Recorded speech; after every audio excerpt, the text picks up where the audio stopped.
Chapter 665. This is a crystal cluster. Princess Griffin saw Brando turn the body of the man in the gray robe over, revealing a piece of amethyst-colored skin under the cut robe.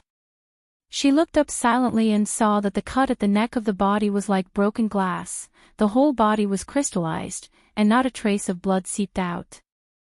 This is a crystal cluster. Brando stayed by the body for a while before replying. Some living creatures in magic crystals are affected by the moon of magic and distorted to form a kind of monster. This kind of monster is not common, and occasionally found in magic crystal veins and crystal forests. But it looks like a humanoid creature. Princess Griffin looked at the body quietly. And, what does this have to do with anything? Mr. Brando, do you know what happened to Yen Bao? She stood outside the door, not wanting to be stained with the blood everywhere in the house, although the beast's body had already been dragged out and disposed of. The Countess told the Coast Guards that a demon fleeing from the war in Ampere Seal had attacked her brother, and let the soldiers see the body of the man in the grey robe. When the people present saw Akel's tragic state, they could not help but feel sorry for him. Since such cases had happened in the port of Ampere Seal recently, no one suspected anything for a while. He was human when he was alive. Brando replied without turning his head. He picked up a piece of crystal shard. But it was the crystallization disease that turned him into this. Crystallization disease. Princess Griffin raised her head slightly and looked at him with her beautiful silver eyes. When I was learning the knowledge on the scroll, I saw such a case. Some creatures living in the crystal veins gradually went crazy, and crystals grew on their bodies. They became crazy and began to attack humans. Brando stared at the crystal shard, and the flowing light cast a narrow light spot on his face. This is the earliest case of the crystallization disease, and it happened in the wilderness of the Four Territories. This sounds like demonization. Her Royal Highness frowned and replied. This is demonization. Brando nodded, but then sighed.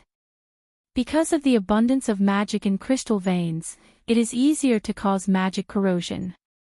However, the crystallization was very special.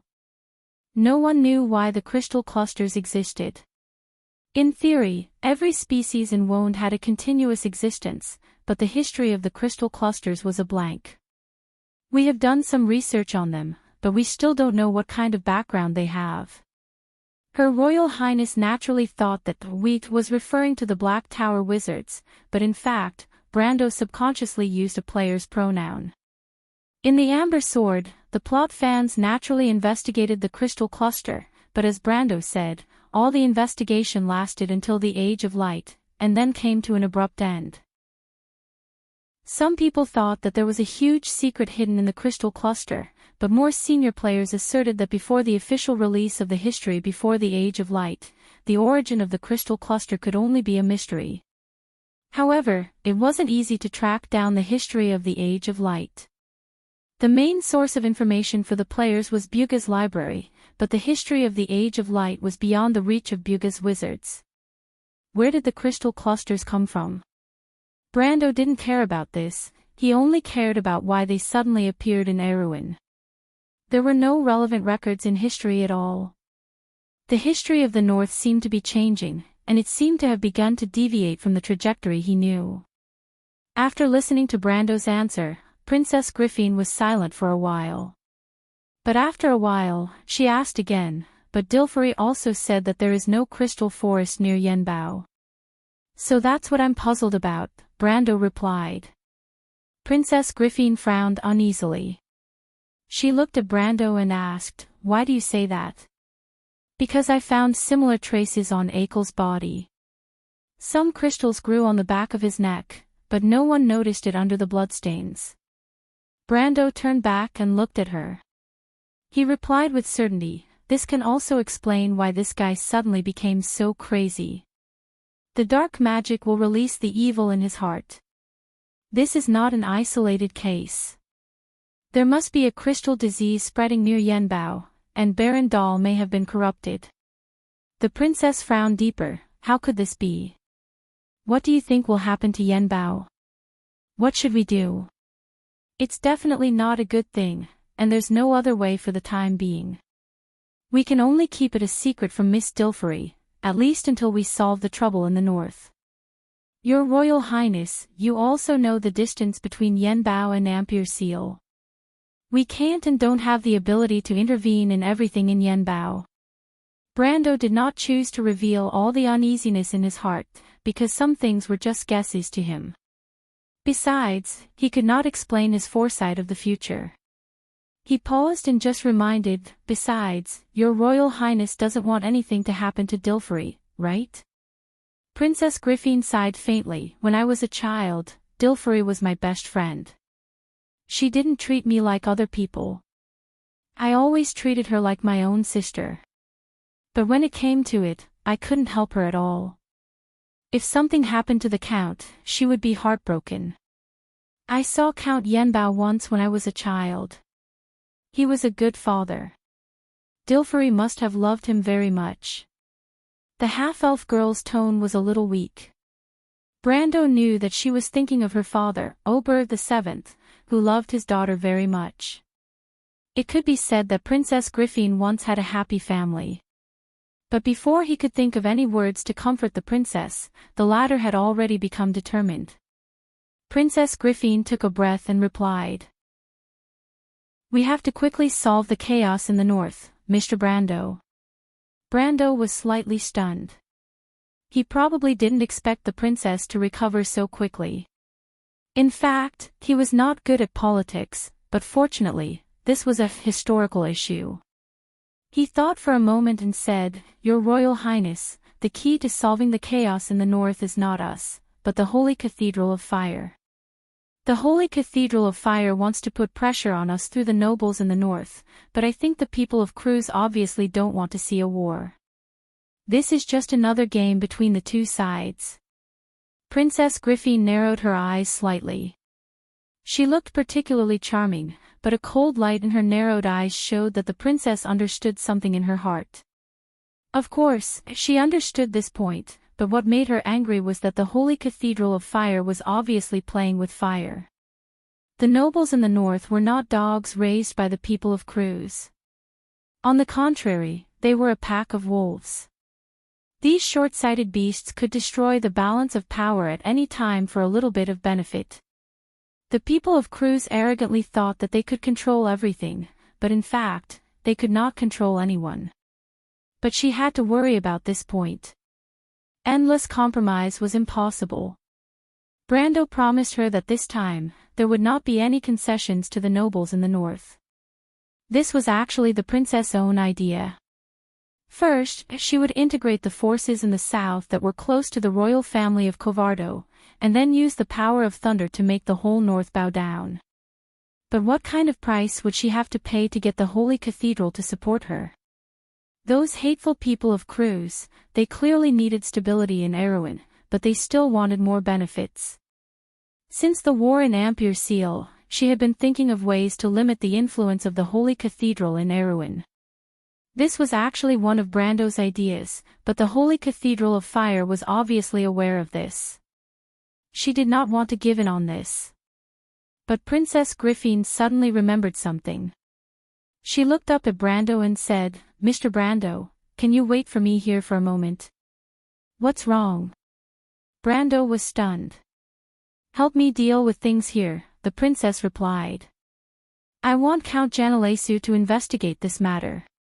Yenbao is on the edge of his territory, he will definitely think of a way. This was a good idea. But Brando felt that the princess was hiding something, but before he could ask, the princess had already walked downstairs. Brando looked at the body at his feet, and helplessly checked the belongings of the man in the gray robe, including some scattered things, but did not find anything that could prove his identity. He straightened up and heard a familiar sound behind him. It should be the sound of Dilfery's wheelchair. He turned around and saw the maid pushing the countess at the door. You sent those people away. Brando put down the scattered things in his hands and looked at her sympathetically. He could not imagine how big of a blow this would be to the countess, but it would definitely leave a shadow in the future. Dilferi nodded. The coast guards were easy to send away. After all, everyone present was a noble, and there was also a princess of the kingdom. Her statement was conclusive, and the evidence was there. Plus, the demons had been active in the port of Ampere Seal recently, so no one raised any questions. After all, no one could say for sure if there was an existence similar to the crystal people among the demons. Anyway, it definitely would not be a human. I knew that Akel had a bad reputation, but I didn't expect him to be so crazy. Nia told me some things just now. It's all my fault for not protecting her well. Dilferi sighed guiltily. Brando more or less guessed something. When the female knight made the request, he actually guessed that there might be a conflict between them. However, this was someone else's family matter after all, so he could only nod awkwardly. But Mr. Brando, I know very well what Akel and Baron Dahl are like. I am very worried about my father, although Her Royal Highness said so. Dilferi asked with some concern. Obviously, she was most concerned about this issue. Although Princess Griffin had comforted her with the attitude of the Holy Cathedral, the Countess was not stupid. She thought about it and felt that Brando's guess was more likely. Otherwise, her brother would not have appeared in Ampere Seal. After all, Yenbao was still some distance away from this port. Judging from the time her brother set off, the war in Ampere Seal should not have happened yet, let alone these rumors. Brando looked at her and sighed. Dilfer, you're going to lie to me again, aren't you? Dilferi stared at Brando and whispered, Mr. Brando. Brando was embarrassed. What do you mean by I'm going to lie to you again? But when he thought about it, he really couldn't be sure if he had lied before. After all, his own background was a big lie. Moreover, when he invaded this young lady's manor, it seemed unlikely that he would have told the truth. He thought about it and replied, Dilferi, can I call you that? I actually have some analysis about your father's situation, but I don't know if you are willing to listen. Of course, the Countess nodded gently, not knowing which question she was answering. Just say it, Mr. Brando. It is very likely that something has happened to your father, Brando replied. Dilferi let out a soft cry. Brando saw her grip the armrest of the wheelchair so tightly that her hands turned white from excessive force. You want to return to the territory immediately? Brando asked. Of course, Dilferi sighed softly and replied, Mr. Brando, let me ask your family. If your father is in danger, will you not be moved? Brando shook his head, of course not, but I don't recommend you go back. Why? It's very simple. Your father's current situation is that he is imprisoned, or he has already been killed. Brando saw that Dilferi's expression was getting worse and worse, so he hurriedly continued, in the first case, once you return to the territory, your father will lose the value of his existence. And in the second case, do you think that you can avenge your father when you return to the territory in your current physical condition? It would just be an additional trophy for your uncle. After Brando finished speaking, he stared at the Countess, fearing that she would not be able to accept it and suddenly faint. However, Dilferi showed an unusual strength. After a while, she replied, if I die, can Mr. Brando avenge me? Of course, Brando shook his head again, but what's the point? If you think that revenge can solve the problem, why don't you take revenge yourself? Take revenge myself. Dilferi was slightly stunned, then became excited. Can I take revenge myself in my current state? Mr. Brando, do you have any ideas? Brando nodded. Dilferi, you are just overdrawing your life. Your current physical condition is not irreversible. Besides, the Count may not have been killed, but as long as you are alive, he will have a chance to be saved. The Countess was silent. Brando saw her take a light breath. I understand. Can you give me some time to think about it, Mr. Brando? Anytime, Brando replied, but I also want to tell you, Countess, whether you agree or not, I will not let you go back to Yenbao alone. Please believe me, I am responsible for the heroes of Ampere Seal. Mr. Brando, you.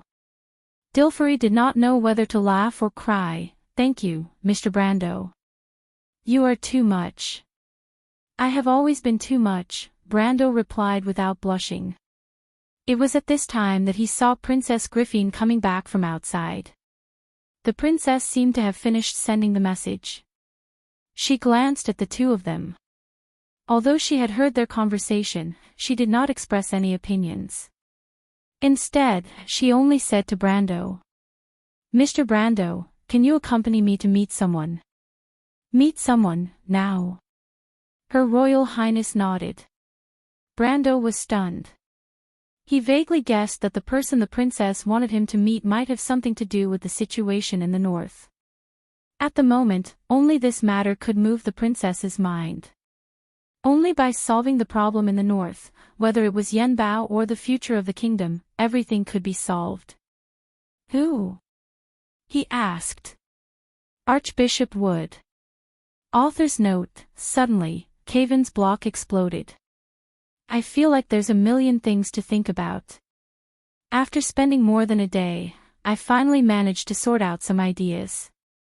I still don't know what will happen tomorrow. Caven's block is really like Ant Flow, having a few days every month. If you like this work, you are welcome to come to Chidian. Come to vote for me.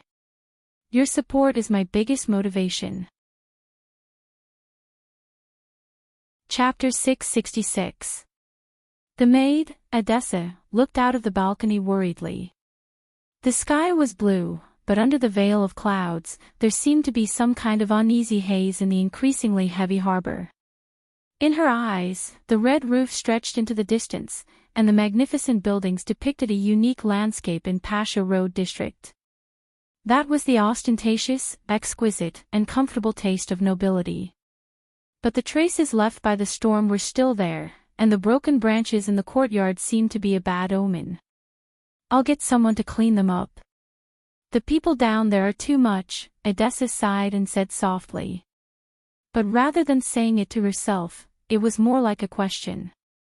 She stared at the back of the man on the balcony. His dark brown hair flowed like a waterfall over his red cloak.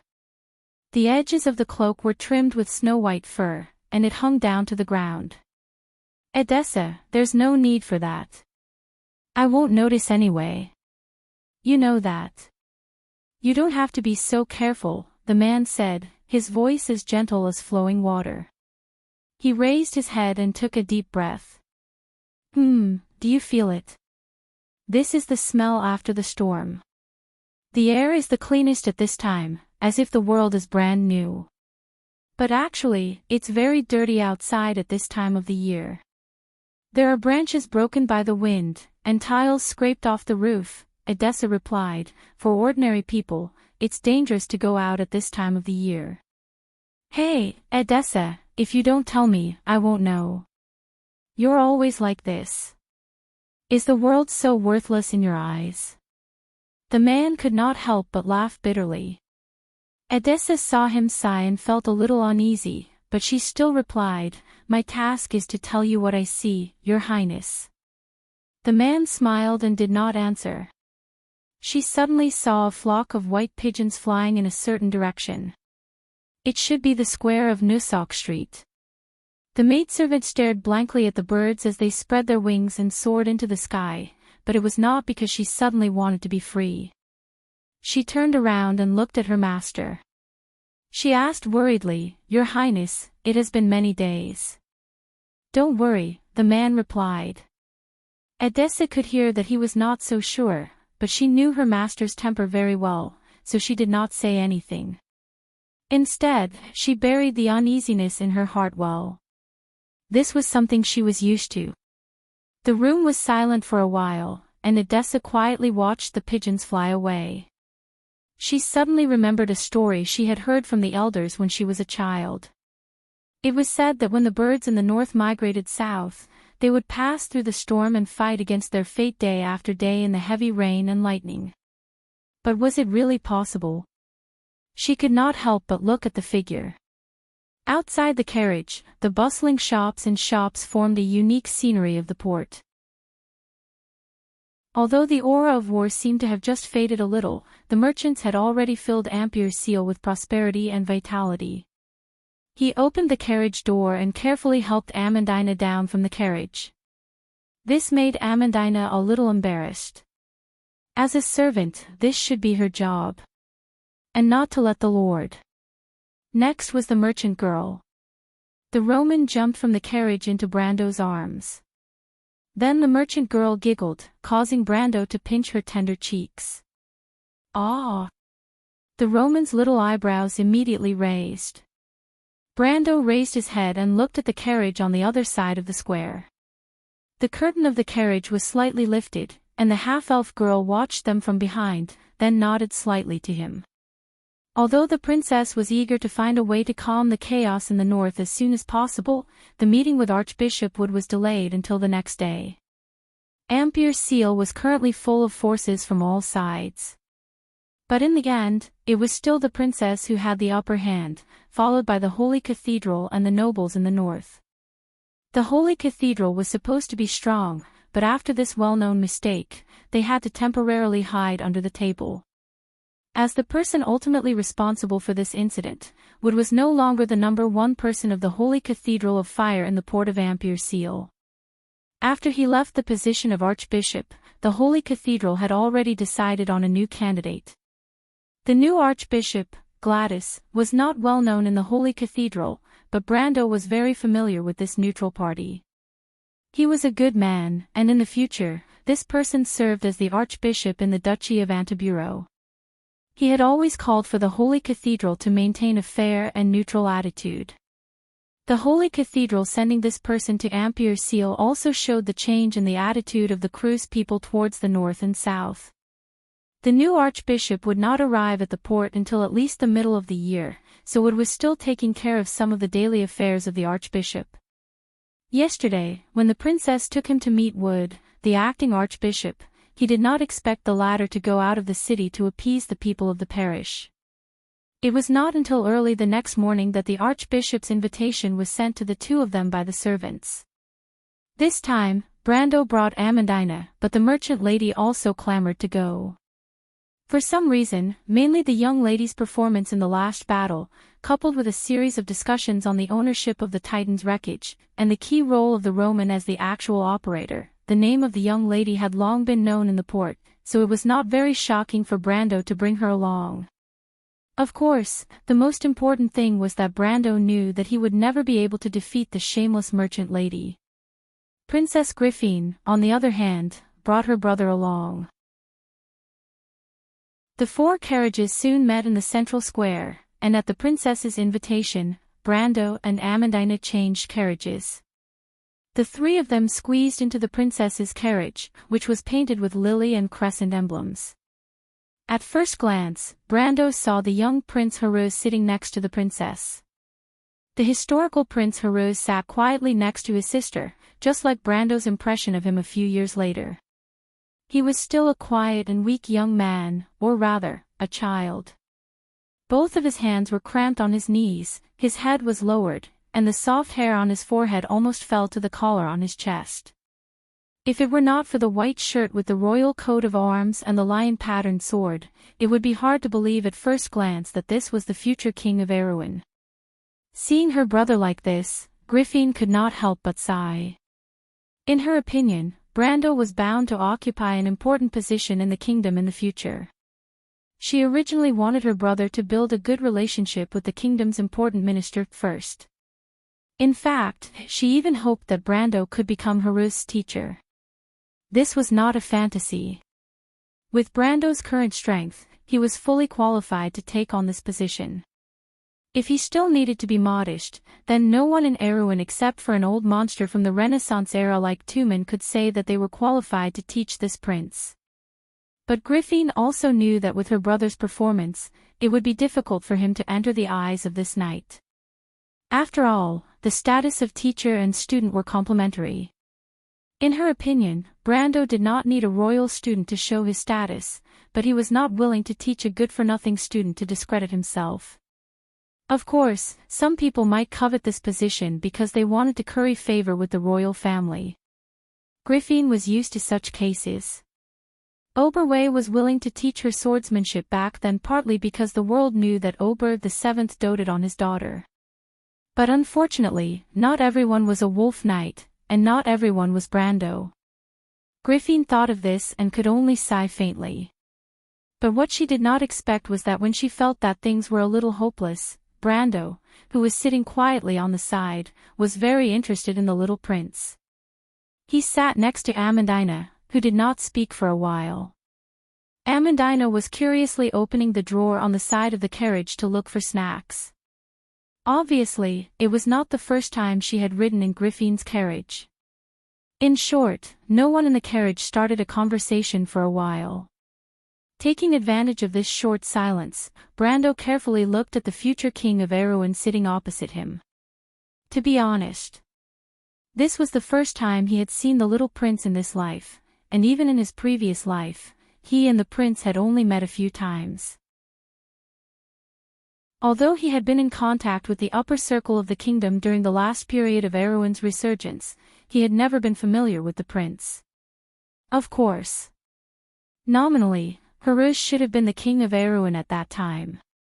But because of some well-known reasons, such as the obstruction of Grand Duke Arek, the future king was afraid that he would not have a day of independence. And in fact, he himself lacked the ability. The Prince Haruz in Brando's memory was just like the present, introverted and timid, which was almost the most fatal weakness of the royal family, or even of the nobility. Cruz, the famous lord of the lowlands, Hodland, had a famous line in the game: nobles can be vicious, insidious, greedy, and even incompetent, but they must never lack responsibility. And Prince Haruz happened to be such a person. His temperament was said to be closely related to the new queen of Oberg VII. This was only a rumor, but the palace struggle had more or less made the prince timid. Although Princess Griffin was the favorite of the old king, Brando knew that in the royal family, it had always been Cypher, the queen's side, who had the upper hand. In history, Prince Haruz did not wake up until his sister, Princess Griffin, was murdered. But it was too late. Later, Madara invaded Erewhon for the third time, and Erewhon was destroyed. After that, Brando left this sad place. Later, there was a rumor that Eek and Yura's daughter, Elara, reorganized the Erewhon rebellion. Some people said that Prince Haruz did not die in the fire when the capital fell, but was rescued by Bugha the Cross, and later married Elara. But these were all rumors, and no one had seen it with their own eyes.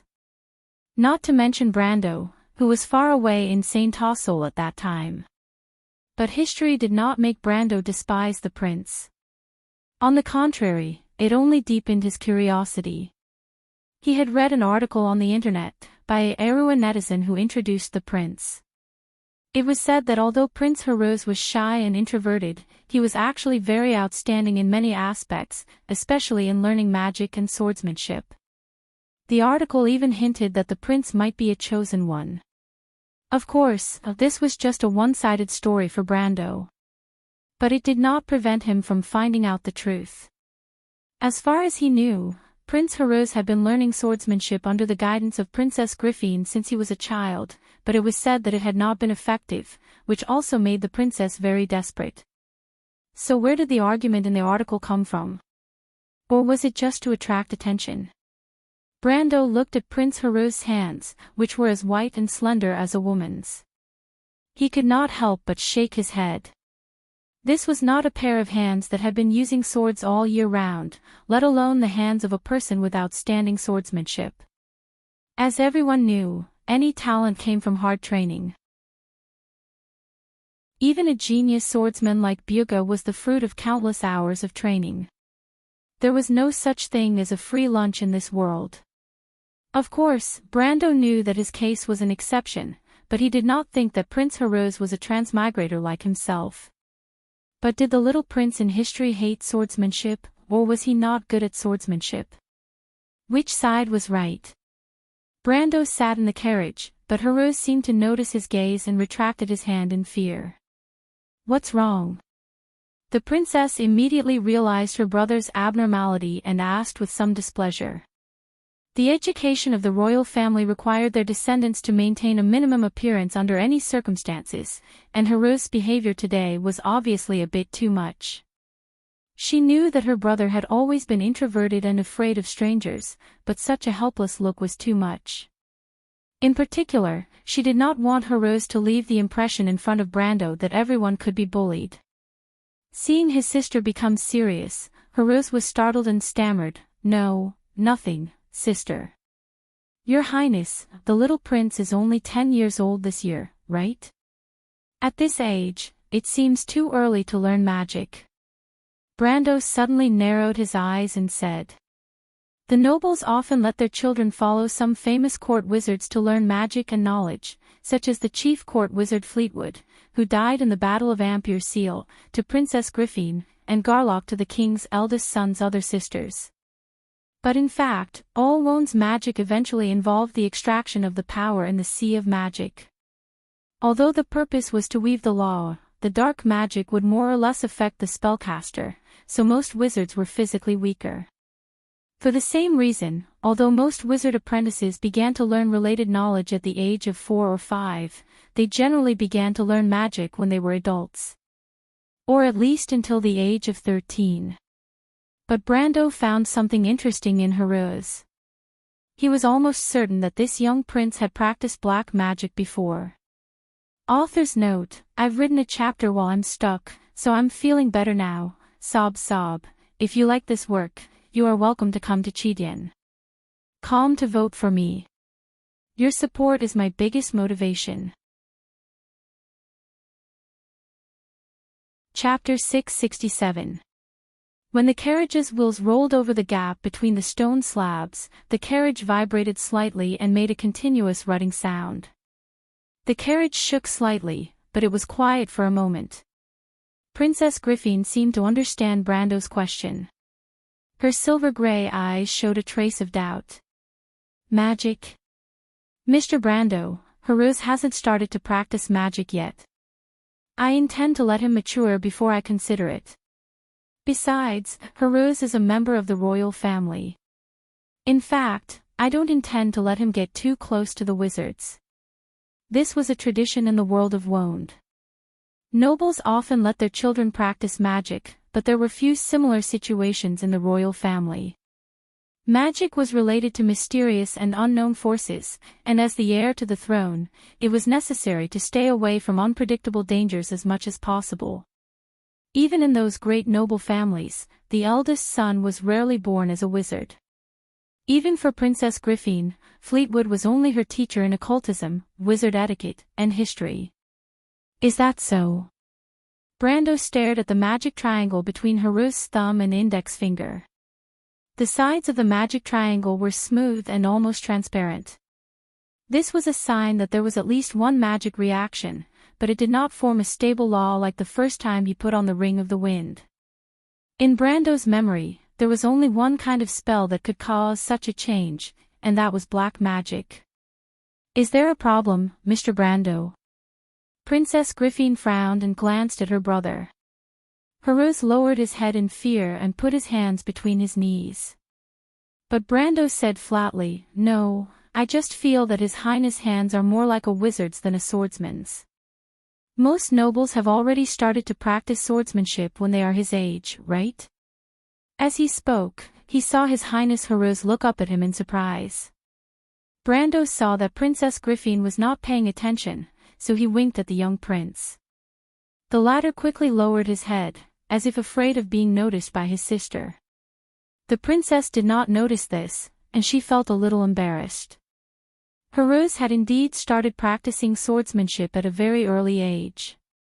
The problem was, how could she say that her brother was a good-for-nothing who lacked the courage to even hold a sword, let alone practice swordsmanship? Heroes, because after leaving the capital, I haven't been able to spare much time to take care of him. In the end, she sighed and took all the responsibility on herself. Sister.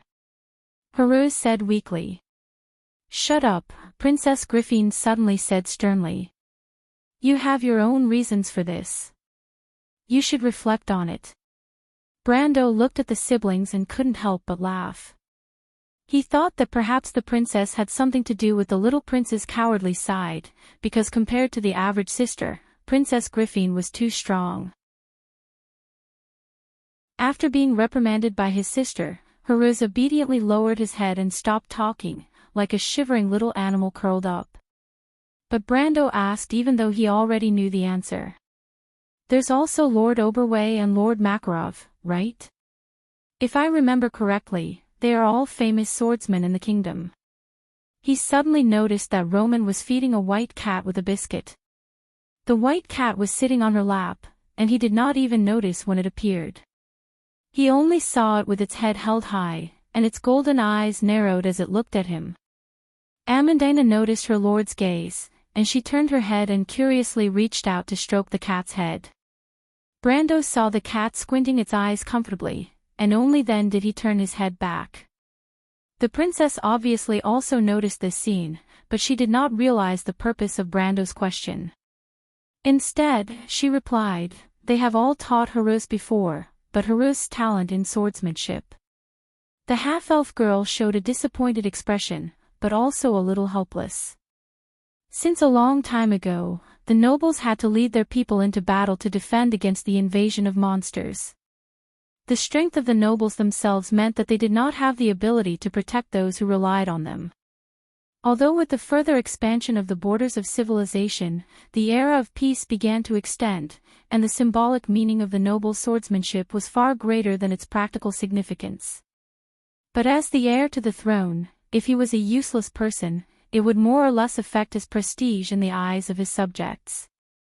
Talent in swordsmanship is only one aspect of the problem. Normal people enter the golden age of learning at the age of 12, and it is not too early to say. But for a qualified swordsman, the first thing he must have is the courage to defeat himself. Brando looked at Heruz and said slowly. He didn't know if this prince was truly gifted or not, but he knew that for this prince, the crux of the problem probably wasn't his talent at all.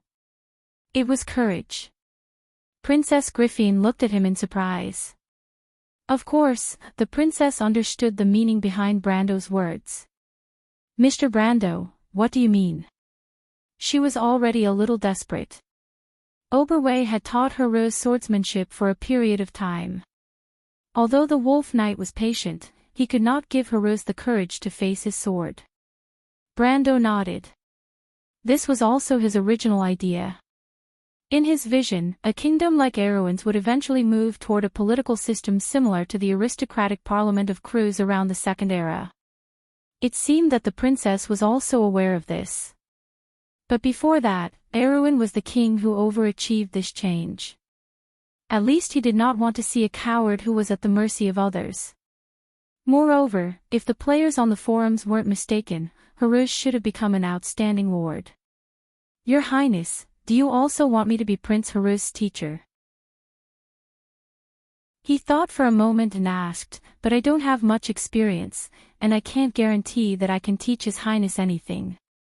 Brando was not modest, he was just giving a heads up.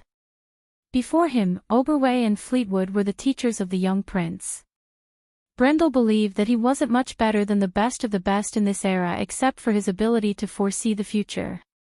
In fact, he was far inferior to them. On the other hand, he really had little experience.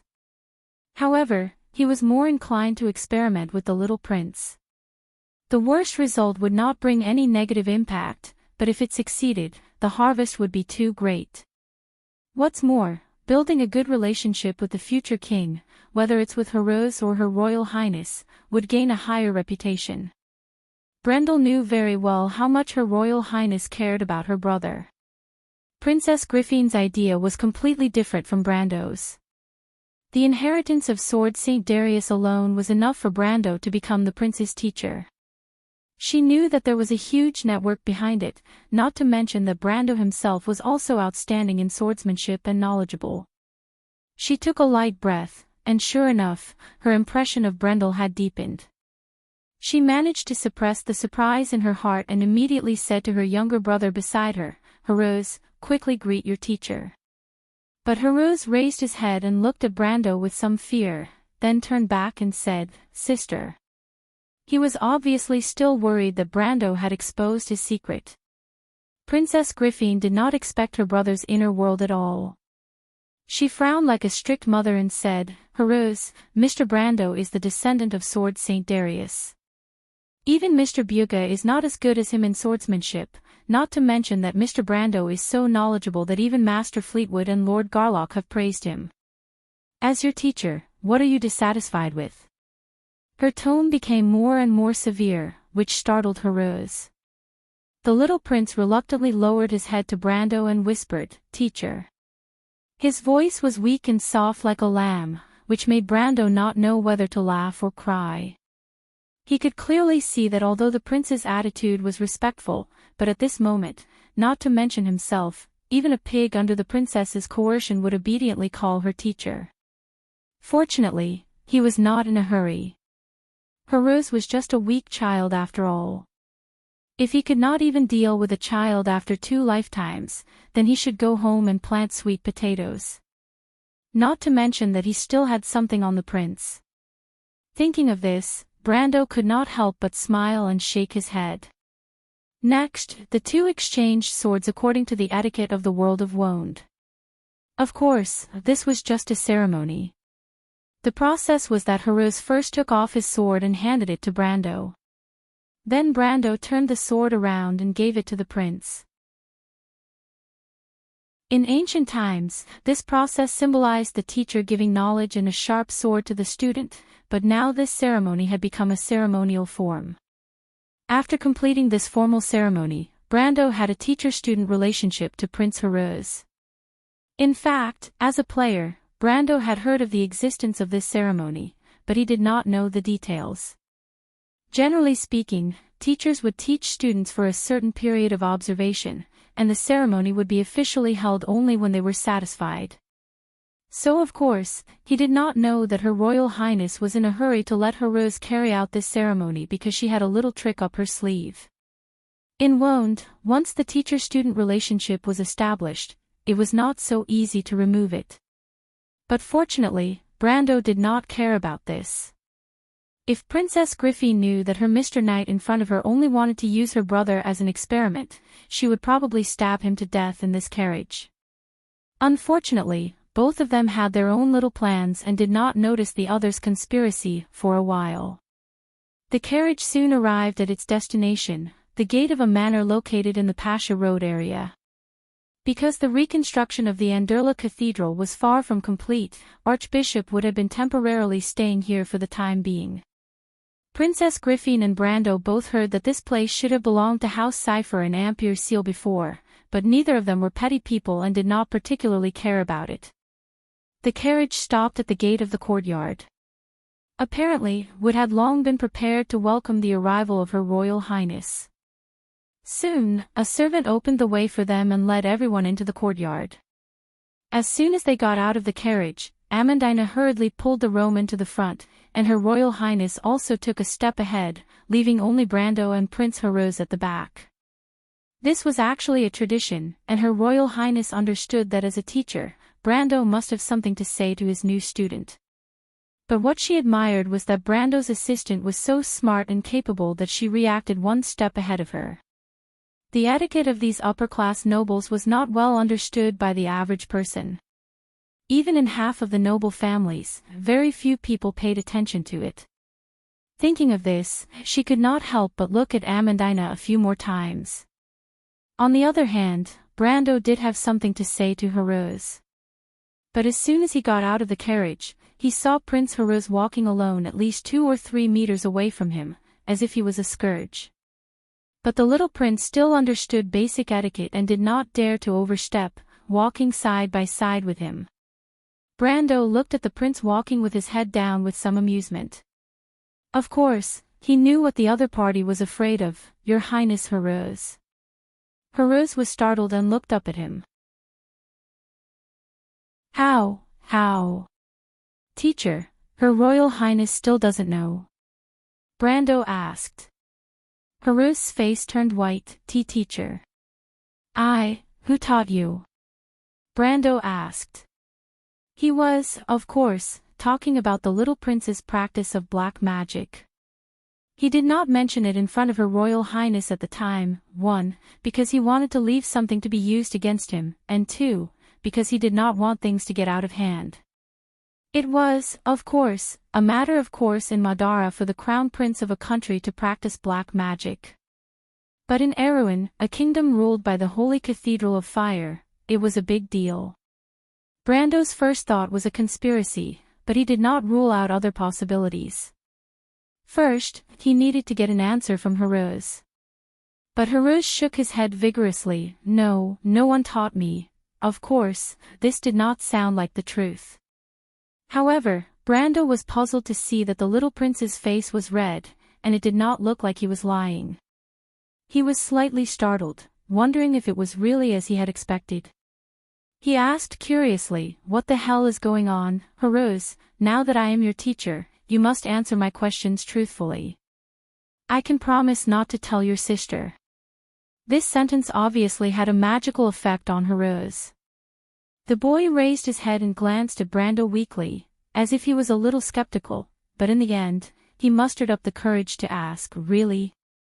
I keep my word, even Her Royal Highness believes me. Do you believe me?" Brando replied somewhat shamelessly. He couldn't help but want to scratch his face, feeling that he was blushing a little. But anyway, it was just coaxing a child, so he just pretended not to hear it. Heroes thought about it and nodded honestly. "Actually, I don't know why, teacher." "Huh?" Brando was stunned. This question was almost the same as not answering.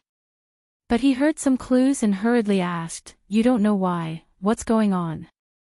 "I don't know if that counts as magic." "Did you secretly go to the Royal Library?" Brando immediately asked. Heroes was slightly startled, looked at him a little fearfully, and nodded. Sure enough, Brando understood and asked again, "You read the books inside?" He nodded again. "You imitated the things inside?" "Yes." He answered carefully. "How many times?" "Only once." "Please don't tell my sister, Count." Heroes hurriedly begged in a small voice. In his opinion, Brando was already close to a demon. He couldn't imagine how this Count guessed all this.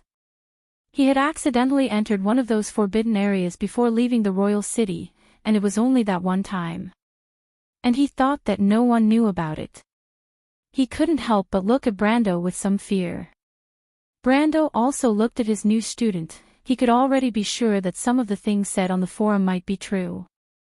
P.S. Happy New Year, everyone. If you like this work, you are welcome to come to Chidien. Calm to vote for me. Your support is my biggest motivation. Chapter 668.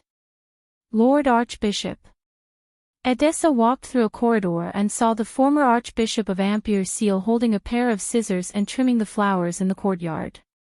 The old man was wearing a long robe and had his back to her. He bent over and put his head close to the emerald leaves. He looked absorbed. It wasn't until she spoke that Wood was slightly startled and turned his head. He smiled slightly. "Edessa, you're here." Edessa bowed and asked, "Yes, Lord Officiator. May I know why you are looking for us?" Wood put away the scissors, turned around, and put a cut flower branch on the stone table in the courtyard.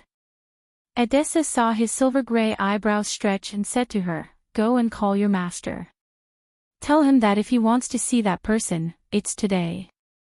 The maid stood there in a daze, as if she hadn't reacted for a while.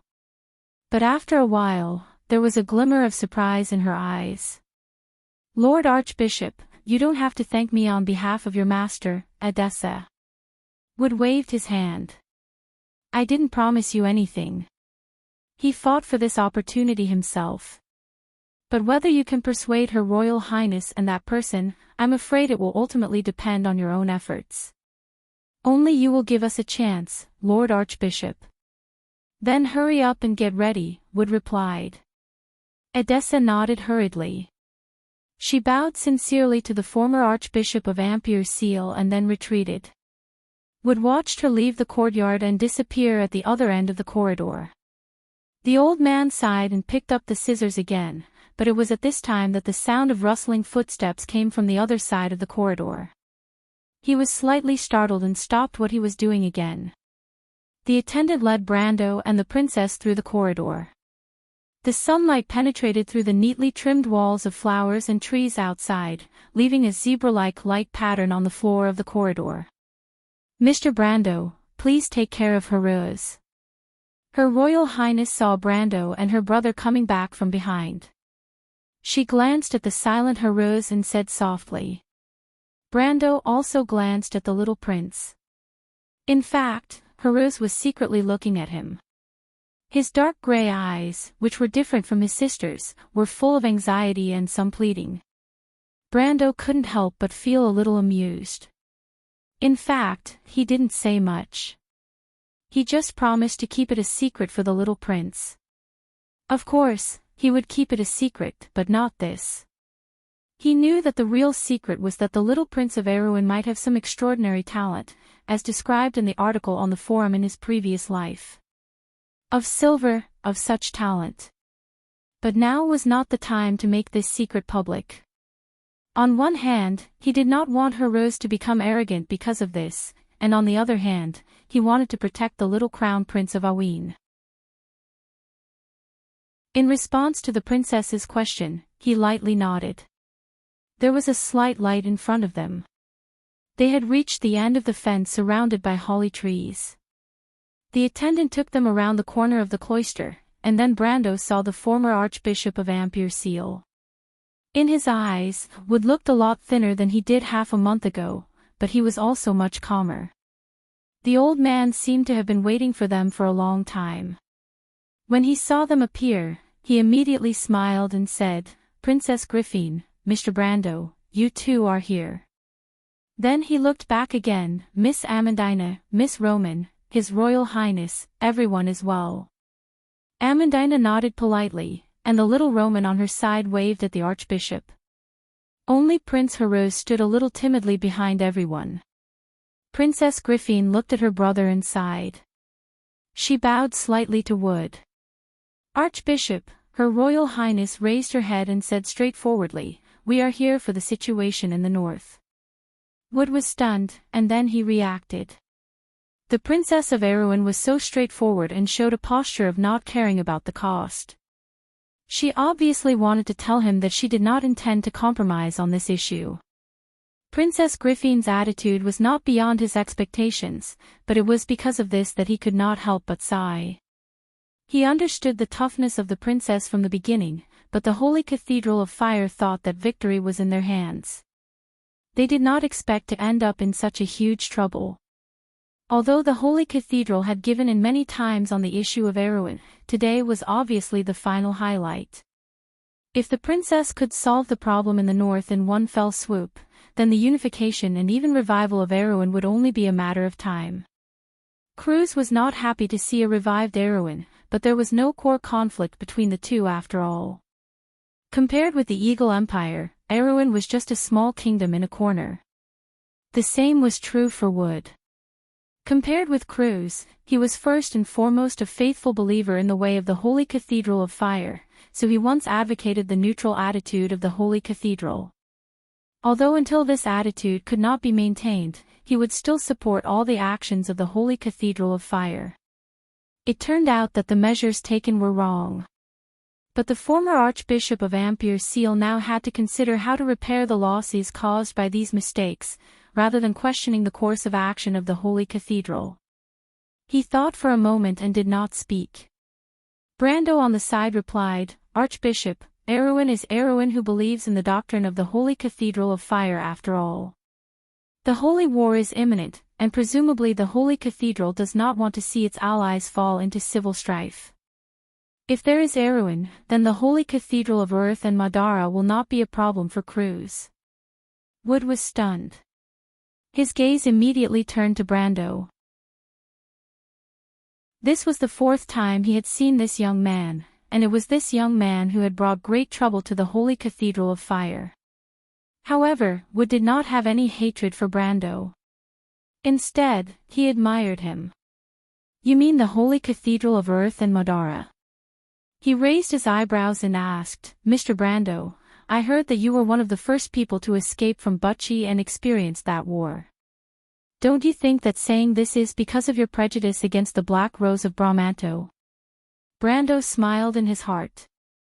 Madara's changes could not be hidden from everyone. Especially the two empires that bordered Saint Tassol and Cruz. The Holy Cathedral of Fire must have known that Madara was ready to make a move. Otherwise, how could they have reacted so quickly in the First War of the Black Rose and immediately ordered them to retreat? But the abominable thing was that the Cruz people were obviously deliberately indulging those skeletons. In their eyes, Erwin was just a more important chess piece, but it was not impossible to give him up. Judging from everything that happened in another period of history, the bottom line of the Cruz people should be that Erwin should at least keep the part north of Ampere Seal. That was why Madara could progress so smoothly in the Second War of the Black Rose. Cruz people were wishful thinking of using Madara to divert the attention of Saint Tassol. It was not until after the Third War of the Black Rose that Madara completely recovered. But at that time, everything was too late. That was why there was a long and drawn-out war. Brando could not help but recall the war in the Alcash Mountains for a moment. He shook his head, but also saw through Wood's disguise. He replied, "If it was just prejudice, I wouldn't have mentioned the Black Rose of Brahmanto. Don't tell me that Erwin has fewer enemies." He paused for a moment and said bluntly, "If Erwin blocks the way north and west of Madara, those skeletons can only look for an exit in the east." Wood immediately closed his mouth. The old man obviously understood that the young man in front of him had seen through everything, including the plan of Madara and the plan of Cruz people. He took a deep look at Brando and said, "Madara has found the Mercury Staff, and the rise of Madara is inevitable. As far as I know, their emperor has gained great prestige in this war. I'm afraid that the time to unify this ancient country is imminent. At most, in a few years, the time will be ripe for the undead to invade the north and west. And in this time, can Erwin complete the unification and have the ability to resist Madara's invasion?" He glanced at Brando and replied. Wood did not lie this time, because he knew that in front of Brando, it was just a waste of their time. But before Brando spoke, he reminded him, "Don't forget that Erwin has another war in the north. The Holy Cathedral of Earth has started the Holy Sword in advance because of the sword in your hand, Mr. Brando." Princess Griffin listened quietly. Amandina furrowed her brows as well. In fact, they had heard Brando talk about the threat of Madara, and the princess herself was aware of this, but they did not expect that time would be so tight. Especially when the half-fairy princess heard about the Mercury Staff, she could not help but take a breath and asked, "Mercury Staff? Is that rumor true? Is it really Loki's Mercury Staff?" "That's right." Wood nodded. "How is this possible? Why didn't the Holy Cathedral of Fire tell us this in advance?" Princess Griffin could not help but be a little angry. She questioned, "Isn't Erwin also a country under the rule of the Holy Cathedral of Fire? Be it the royal family of Corvado or the royal family of Cypher, they have been loyal to the doctrine of the Holy Cathedral of Fire for generations because we believe that the Flame King can uphold justice and integrity. But Archbishop Wood, what do you take us for? Because the people of Cruz do not believe that Erwin can resist Madara's invasion, and they are unable to mediate with the Holy Cathedral of Earth, Saint Tassol, and Madara at the same time, so I'm afraid that they have to give up part of their interests in Erwin, so that they can divert Madara's undead to the Wind Elves, Your Highness," Brando replied. Princess Griffin stared at Archbishop Wood angrily, and Archbishop Wood was also a little embarrassed. He did not know why this young man always seemed to be able to see through their plans at a glance. He coughed and replied, "Actually, it's not exactly like that, but what Mr. Brando said is not unreasonable. The Holy Cathedral is not omnipotent, and the Cruz Empire also has many enemies. In the end, the people of Erwin still have to save themselves. If Erwin can resist Madara's invasion, we may not give up our interests here. I'm sure you can understand this. The princess took a breath, calmed down, and nodded. I understand, but now Archbishop Wood, you have seen it too.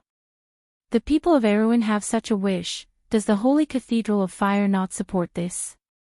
No, Wood shook his head. Your Highness, I'm sure you understand. The Holy Cathedral is also divided into many factions, and not everyone supports you.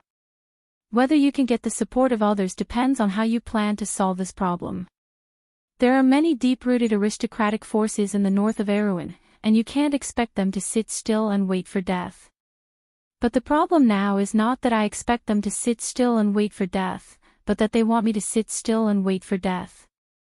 Her Highness pursed her lips and replied coldly, the aristocrats in the north are ready to move, and each wants to be independent.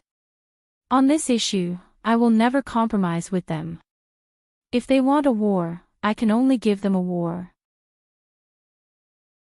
But I want to know, whose side will the Holy Cathedral stand on? She raised her head and looked at Wood. In fact, she knew in her heart that if the Holy Cathedral did not stand on the north side, a large part of the aristocrats in the north might choose to compromise with her. But Wood shook his head. Your Highness, I can stand on your side. But this doesn't mean anything, you should understand very well. Besides, I'm not the Archbishop of Ampere-Seal now. The Holy Cathedral will not give up its influence in the north. This was like a dead end. But there was always a solution to the problem. Brando looked at Wood and suddenly said, so, you have a way to solve this problem, right, Archbishop Wood? Why don't you tell me about it? Wood was slightly startled, and he looked at Brando. Brando continued, I remember you told Amandina, my assistant, that you said you might be able to solve the chaos in the north. No. Wood shook his head, Mr. Brando, it's not me, but someone else who can do it. Someone else. Brando and Princess Griffin were both startled and couldn't help but stop and look at each other. Who? Her Highness asked. She really couldn't think of anyone who could solve the chaos in the north. Was it the High Priest of the Holy Cathedral of Fire? Or His Majesty the Emperor of the Cruz Empire? Or the Buga people? The Silver Elves? She even thought of the dragons for a moment. But Archbishop Wood said, that person also wants to see you, but before that, he needs to get your consent. For some reason, you may not want to see him. Especially you, Princess Griffin. Me? Princess Griffin pointed at herself in confusion, why? Then who is it, Archbishop Wood? Princess Griffin, Archbishop Wood asked, are you familiar with your brother? My brother. Her Highness suddenly called out softly. P.S. Today's offering. I've been a little stuck recently, and I'm not in a good state, so I won't ask for votes. I'll ask again after I've made up for last month's outburst. Touch everyone. To be continued. If you like this work, you're welcome to come to Chidian. Calm to vote. Your support is my biggest motivation. Chapter 669. Levin. Ornessen. Cypher, the elder brother of Princess Griffin in history. Compared to his reputation before the civil war in Erwin, after the war, the name of the eldest son of the king disappeared. Some said that he died in the chaos, some said that he was a puppet of Duke Cypher and the queen, and some said that the princess had once spared his life and let him live in seclusion in the mountains. But just like the historical truth behind these romantic folklore, the real story often made people feel that it was natural and unexpected. After Wood's introduction, Brando and Her Royal Highness waited in the front yard for about a quarter of an hour. During this time, no one spoke, and only the sound of the Archbishop pruning the branches and leaves could be heard. Because no one could figure out the intentions of the Archbishop of Ampere-Seal, it did not seem wise to let a person with a sensitive identity like the eldest son of the king appear in front of everyone. Her Royal Highness may not want to see her brother, and the latter was their enemy not long ago. Would he really be willing to help them? Although it was possible, there must be some kind of condition. Brando could not guarantee that Her Royal Highness would be willing to compromise with her enemy.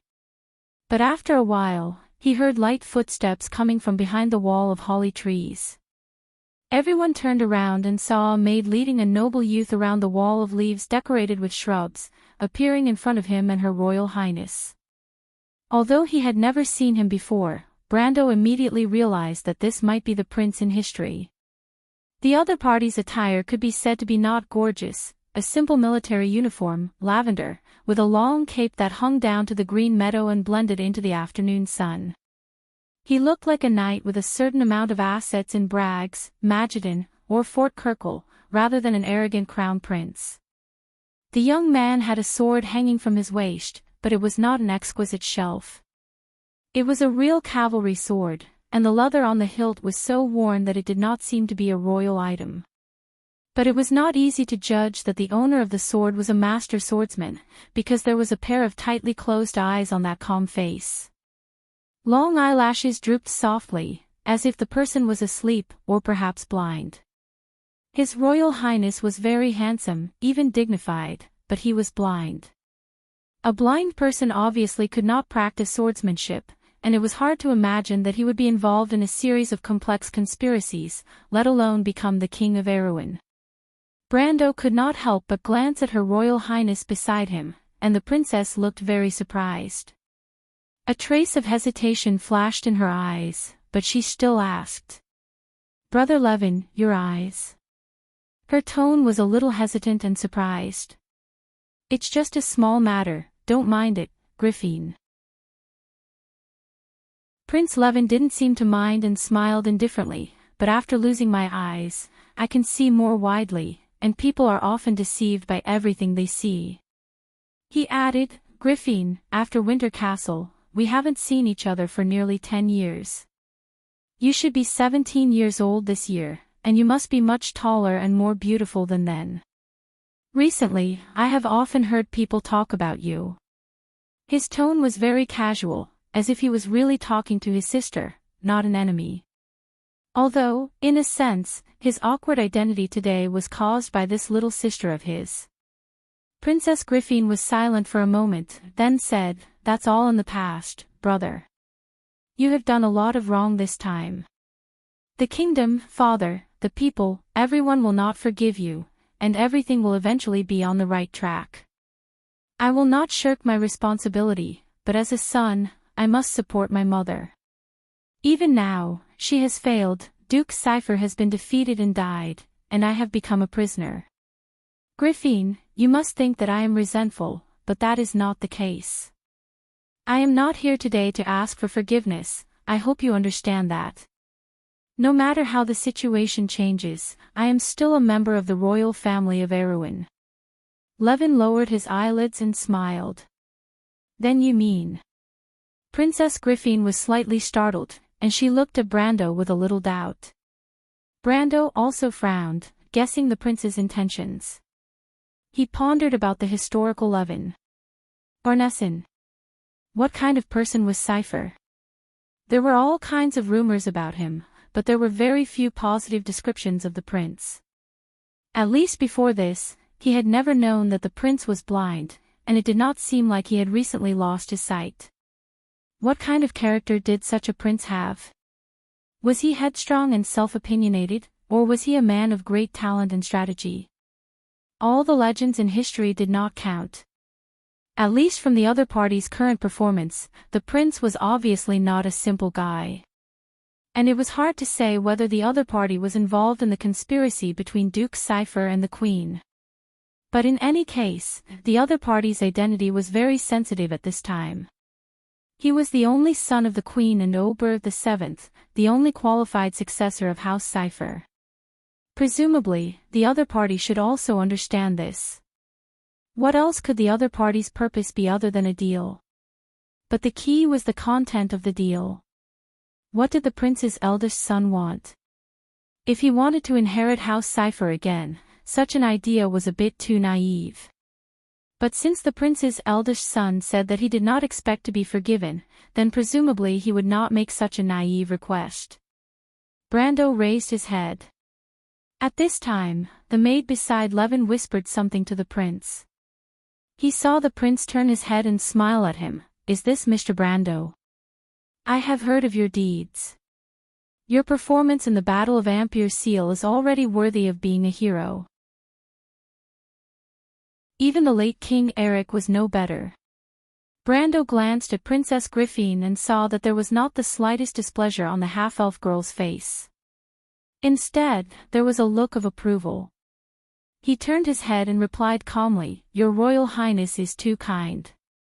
The hero of Ampere Seal is not one person, and it's not that exaggerated. Everyone was just saving themselves. I deeply agree.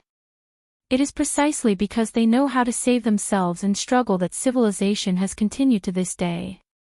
The history of mankind and other intelligent races is itself a heavy epic.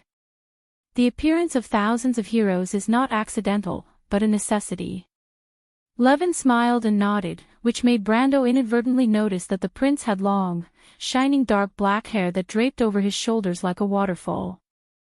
This hair color was very rare among Erewhon, with a touch of dark purple flowing between the strands. Brother. Princess Griffine interrupted this mutual flattery. This was not what she wanted to hear. Archbishop Wood said that you have a way to solve the chaos in the north. Are you going to use this to make a deal with me? The prince's eldest son stopped and then nodded seriously. Exactly. You should understand that this is impossible. Princess Griffine frowned, but her words were immediately interrupted. Prince Levin smiled slightly and said, I understand, Griffine, but you guessed wrong. I don't want to use this as a condition in exchange for anything. I want the two of you to listen carefully to my thoughts. How about it? Brother, your thoughts. The princess was slightly startled. Levin nodded, but then said to Wood, Lord Archbishop, can I be alone with the princess and Mr. Brando for a moment? Wood held the scissors in one hand and stopped. He glanced at the prince's eldest son, then nodded and put down the scissors. He said to Griffine and Brando, Your Royal Highness, I more or less know some of your brother's ideas. Although they are a bit extreme, it is still a solution. At least at this juncture, you may be able to calm down and think about it.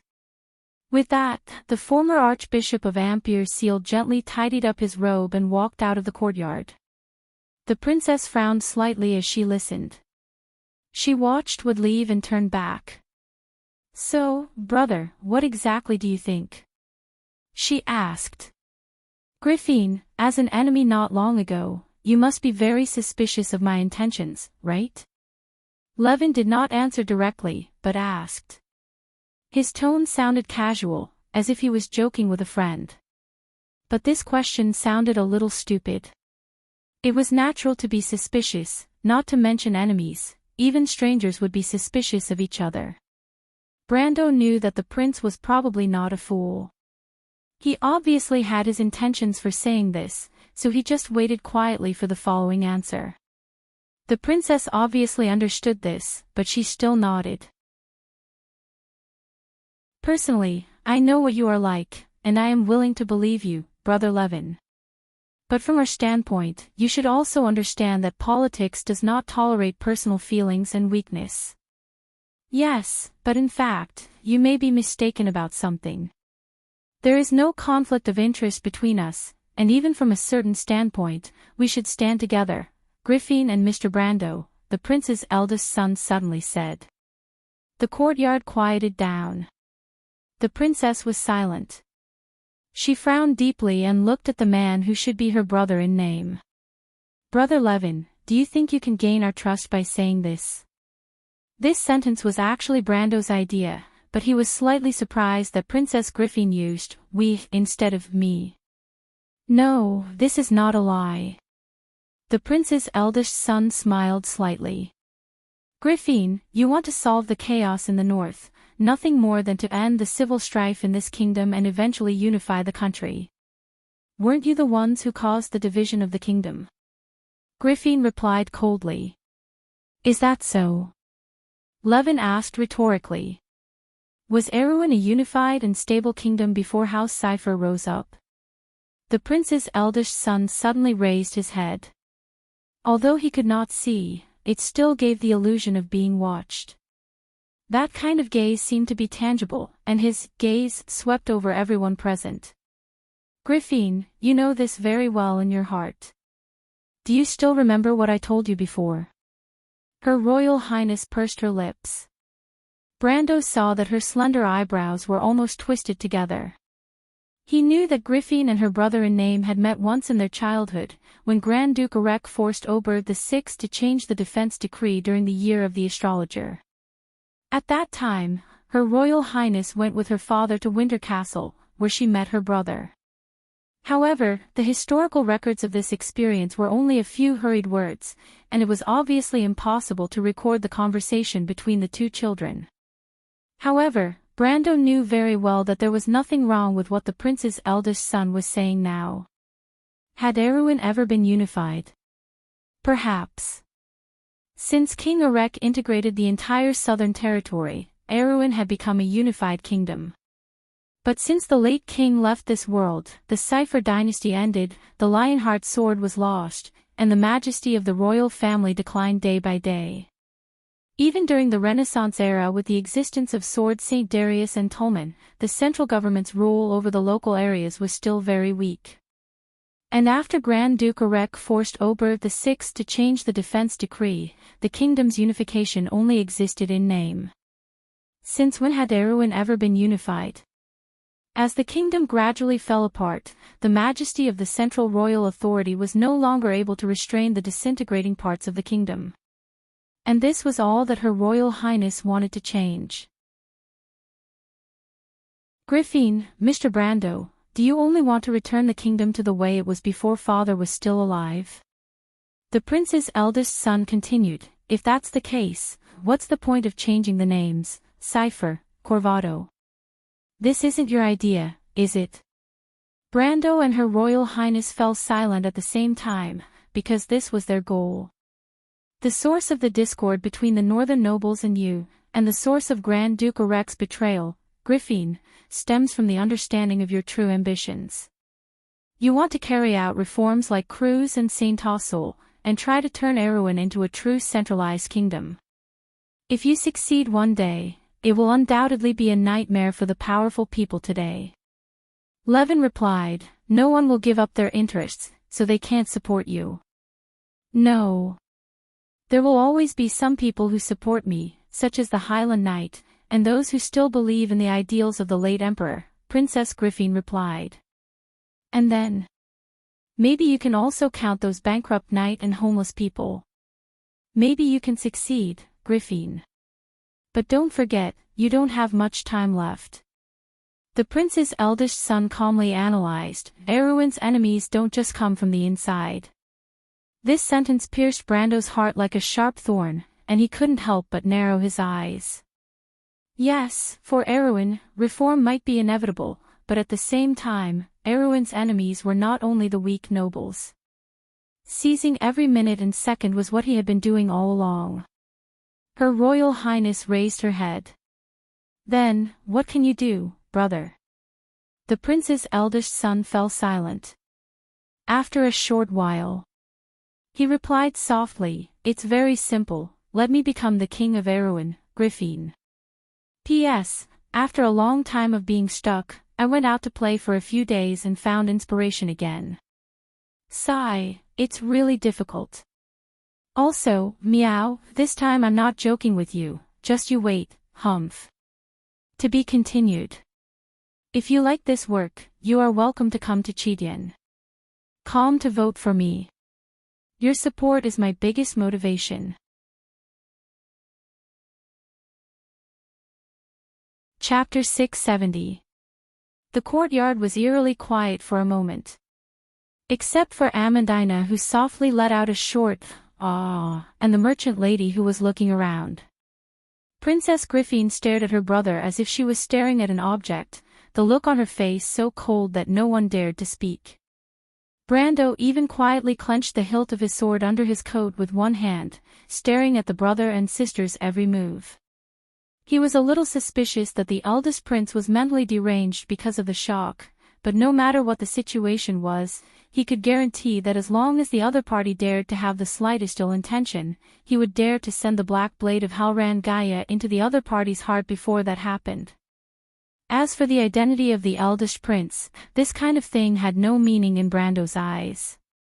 But the king's eldest son did not do anything.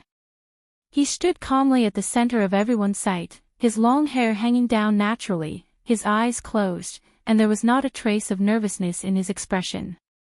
It was as if he had just greeted them with an extremely ordinary greeting, "Good afternoon," and not, "Please give me the throne. Give me a reason, brother."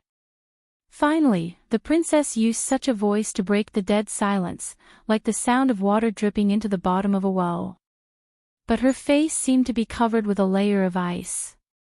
"The reason is simple, Griffin," the eldest prince said calmly, "because you need time to unify the southern territory. South of Ampere Seal, you can find many supporters.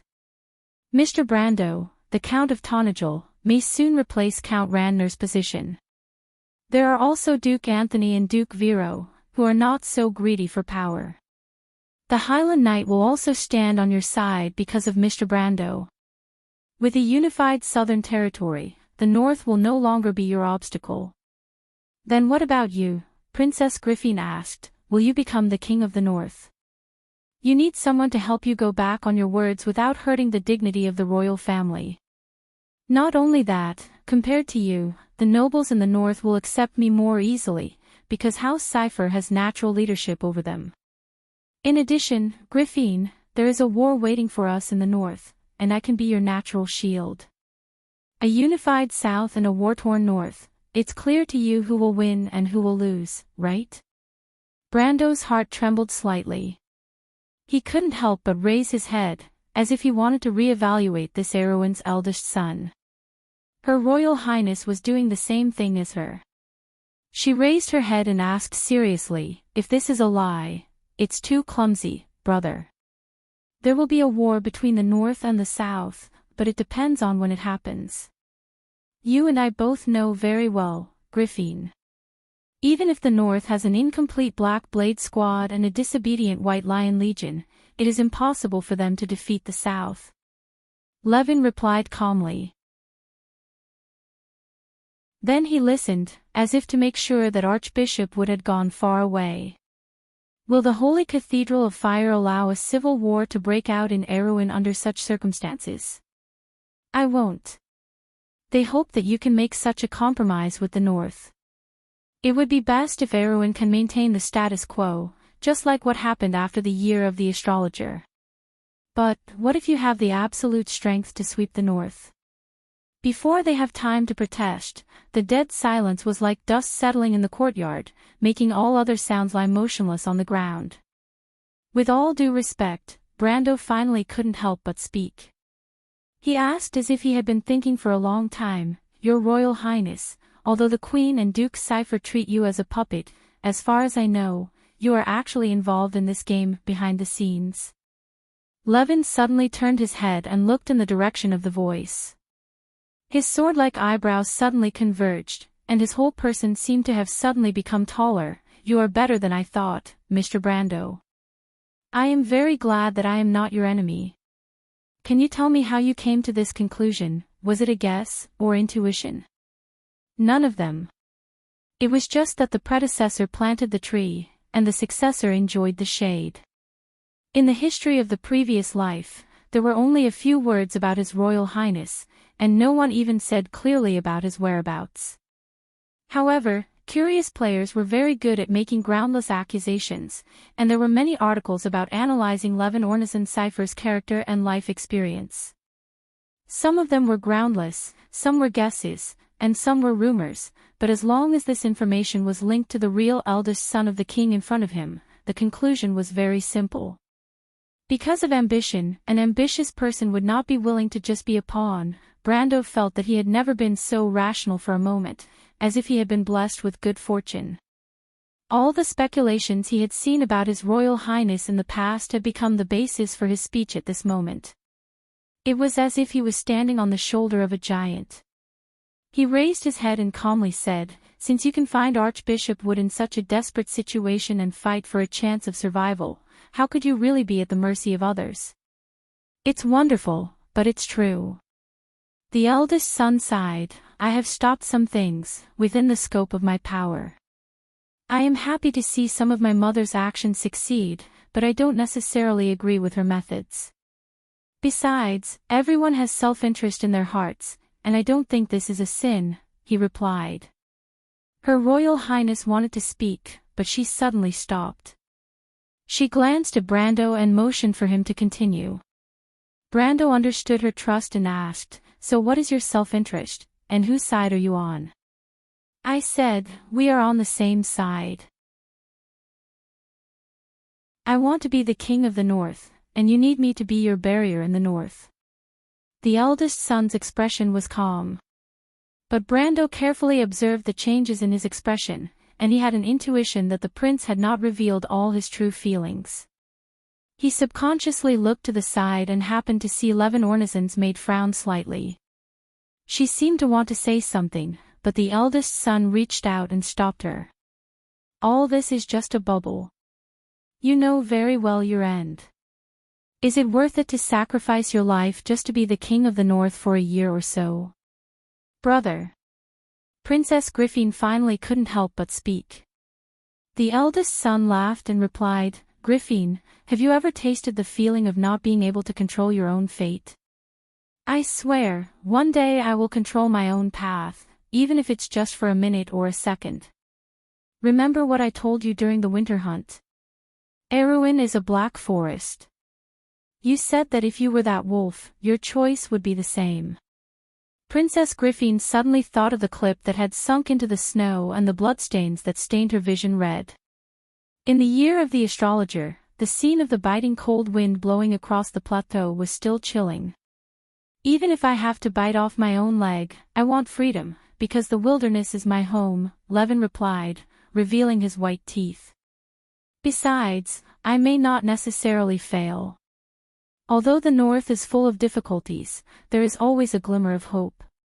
Looking for a chance to survive in a desperate situation is what I am best at. Griffin, if you can't beat me, I will beat you mercilessly. Like you, I will never allow Ampere Seal to be divided for long, not even for a day." His cold voice echoed in the front yard. Even the merchant girl was startled. She turned around and stared at the madman with wide eyes. The eldest son of the king did seem crazy, but at least he was an elegant madman. He bowed to his sister, and no one could find any fault with it. Her Royal Highness thought for a while with a cold expression before calling out to him, "Do you think I won't dare to kill you?" "Yes. But I won't agree to your request." And then the eldest son of the king wasn't surprised and asked with a smile. Her Royal Highness looked at him quietly. 2 carriages filed out of the manor, and many people were waiting in the courtyard to board the carriages. He didn't tell the truth. As Amandina boarded the carriage, she reminded her lord in a low voice, "At least he didn't tell the complete truth." "I know, you mean that part." As usual, Brando helped Amandina into the carriage. This action made him look different from ordinary people. Brendel ignored the strange gazes from the servants and raised his head to ask, "What's the matter?" "I don't know, but I feel that he is hiding something." Intuition. Intuition. Intuition is also a kind of experience, my lord. Amandina replied seriously. Brando thought about it and felt that it made sense. He turned around and looked at the other carriage. The emblem on the carriage was dark and almost indiscernible. He had the same doubts in his heart. His Royal Highness was definitely the calmest person he had ever met since he transmigrated. Such a person, it was unlikely that he would tell the complete truth. But the key was what he was hiding. He turned around again and pinched the tip of the Roman's nose, causing the latter to fall back with a cry. Then he boarded the carriage and greeted the young prince and the cold-faced princess before sitting down next to the Roman. Princess Griffin frowned, as if thinking about something. Brando was probably the only one present who understood her thoughts. But he did not say much, just lifted the curtain and looked out the window. Outside the window, the scenery of Ampere Seal was gradually falling into dusk. From today onwards, Levin Renessan Cypher, her brother, was no longer the crown prince of the House of Covardo. Under the joint appointment of the princess and the Holy Cathedral, he would have a legal, new title, the new head of the House of Cypher. This new Grand Duke would be appointed to prepare the North for the war with the Lion's Mane people, but in fact, he was promised to be the King of the North. Everyone would know. Although all this had not been finalized, Brando could already guess what Her Royal Highness's answer would be. It looked like a compromise from the royal party. But only a few people knew the truth. Perhaps some people would think that Her Royal Highness should be tougher, but perhaps some people would think that this was a more mature political approach. But what really puzzled Griffin was that her brother looked so confident. No one knew if they had made the wrong choice. But in Brando's opinion, the result was actually not bad. What Erwin needed was not a righteous title, but time. If he was given a little more time, he would have the ability to save the kingdom. And now, what the eldest prince gave them was exactly what he dreamed of. As long as the nobles in the north were no longer tempted, the princess would be able to free up her hands to clean up the mess in the south. More importantly, 3 years of peace. After 3 years, the enemies that Erwin could face would no longer be limited to the chickens and dogs in front of him. The king's eldest son had his own plans, and so did Brendel himself. Valhalla was the cornerstone of all of this, he was incomparably certain of this. He took one last look at the golden sunset outside the window. In that direction, there was a line of flashing seaside, as if he could see the spectacular scenery of the loop of trade winds through the golden clouds. Then he put down the curtain and stopped thinking about these things. As for what the eldest prince really wanted, such history would be left to the future to judge. At least for Brando. P.S. There is one more update. To be continued. If you like this work, you are welcome to come to Chidien.com to vote for me. Your support is my biggest motivation.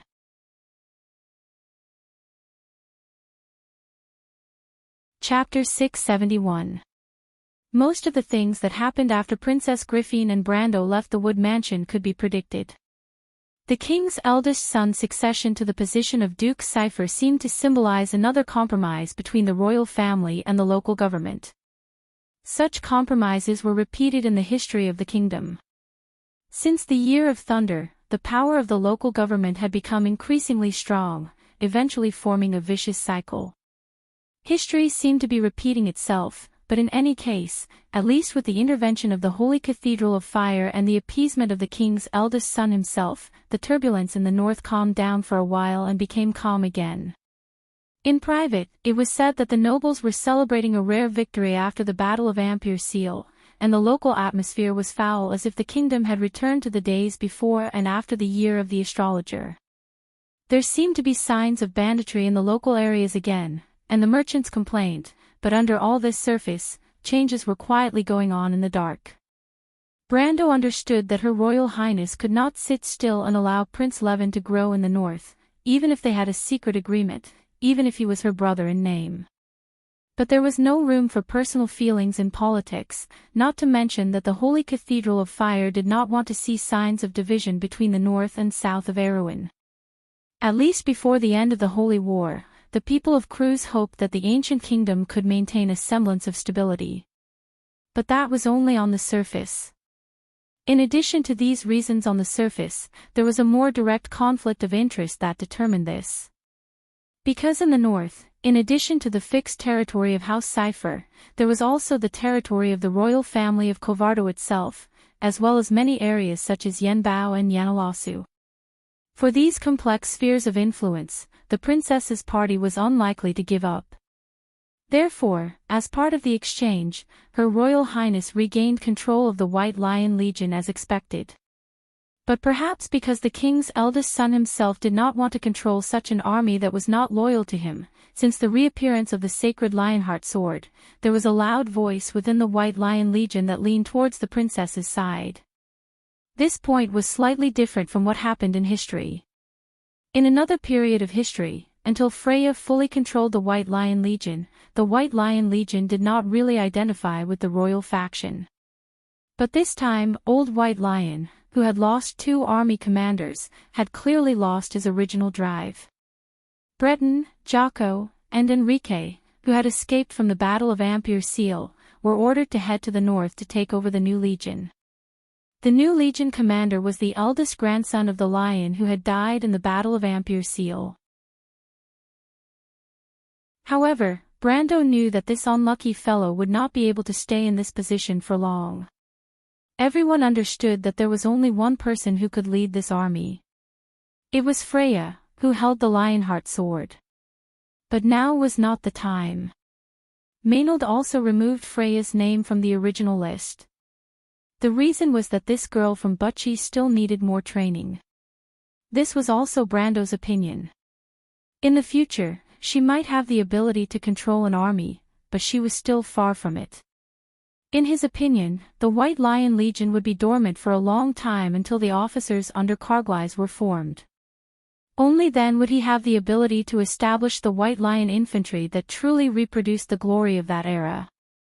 That was when the goddess of war would come into play. Before that, there were more important tasks waiting for this future goddess of war to complete. But compared to these things, some major events that happened on the table attracted the attention of ordinary people more. Especially when the Silver Folk finally intervened in the investigation of the Battle of Ampere Seal. At the request of the Bugis and the Silver Elves, the Holy Cathedral of Fire had to give up control of Ampere Seal. The mastermind behind all this was naturally Brando and a certain fairy lady. A human and a fairy pushed forward the most important event that happened between Erwin and Cruz in the Year of the Sword in the eyes of ordinary people. In the middle of the month of the new moon, from this day onwards, the port city would no longer be called autonomous, but would exist as Erwin's trading port. As soon as this news spread, it shook the entire southern part of the continent of Wond. But no matter how the news spread, there was only one truth that would never change. That was, after several centuries, this sacred port finally returned to the arms of its ancient mother. That evening, Her Royal Highness made an exception and let Brando take her to the outer wall of the port for a walk.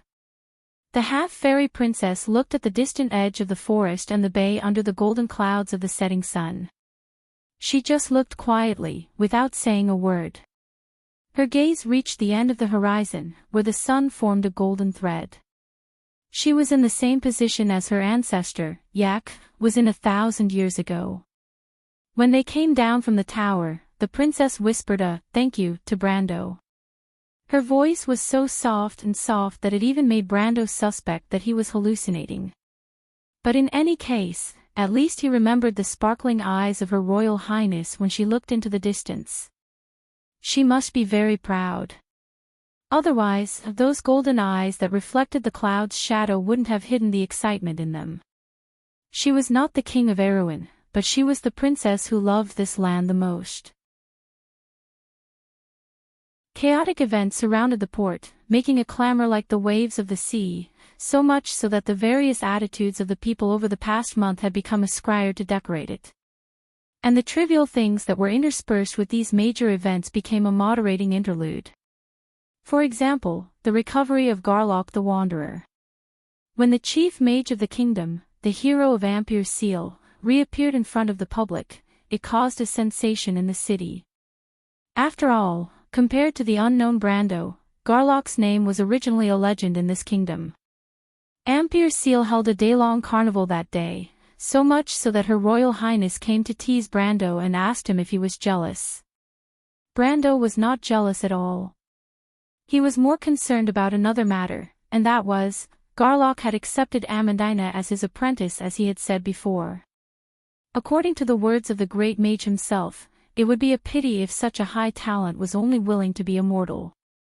Brendel could not agree more with him. But compared to this, he respected Amandina's opinion more. Fortunately, Amandina was not complacent. On the contrary, she had a desire to learn magic for a long time, but after her family went bankrupt, there was no opportunity and no time. In this way, Amandina nominally became Garlock's only successor. According to Her Royal Highness, she was likely to become a future court mage. And the third widely circulated incident of the month was also related to Garlock.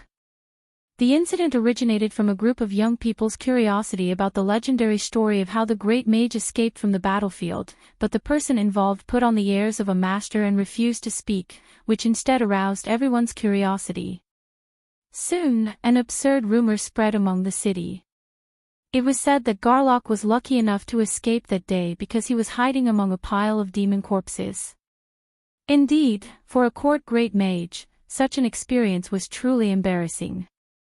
Therefore, out of some kindness, the port quickly banned similar rumors from spreading. However, there was one time when Brando met the great mage when he was passing through the front yard of the rebuilt Anderla Cathedral, and he accidentally heard the latter muttering to himself as he walked, "Damn feces, damn feces." Time seemed to fly by quickly. At least for Brando and everyone around him, the time spent in the port of Ampere Seal seemed to flash by amidst all these events. The gentle moon was like wood shavings floating in the river, swirling through the fingertips and disappearing from people's sight. The weather began to get hotter and hotter day by day. The storm off Ampere Seal gradually subsided, and the greenery in the mountains and forests became more and more breathtaking as time passed. It was as if the people in the port had not noticed the subtle changes around them, but the mountains and forests were already in full bloom, ushering in midsummer. The Nagas and the Silver Elves left Ampere Seal one after another, and the port seemed to have become deserted for a while. Brendel asked Naga to bring back the gratitude of the kingdom of Aween. Presumably, the Queen of Cold Dew, who had left an illustrious mark in history, would understand what he meant. Erwin needed an alliance, and so did the Nagas under the shining sea. But there was another thing that made Brando's teeth ache a little.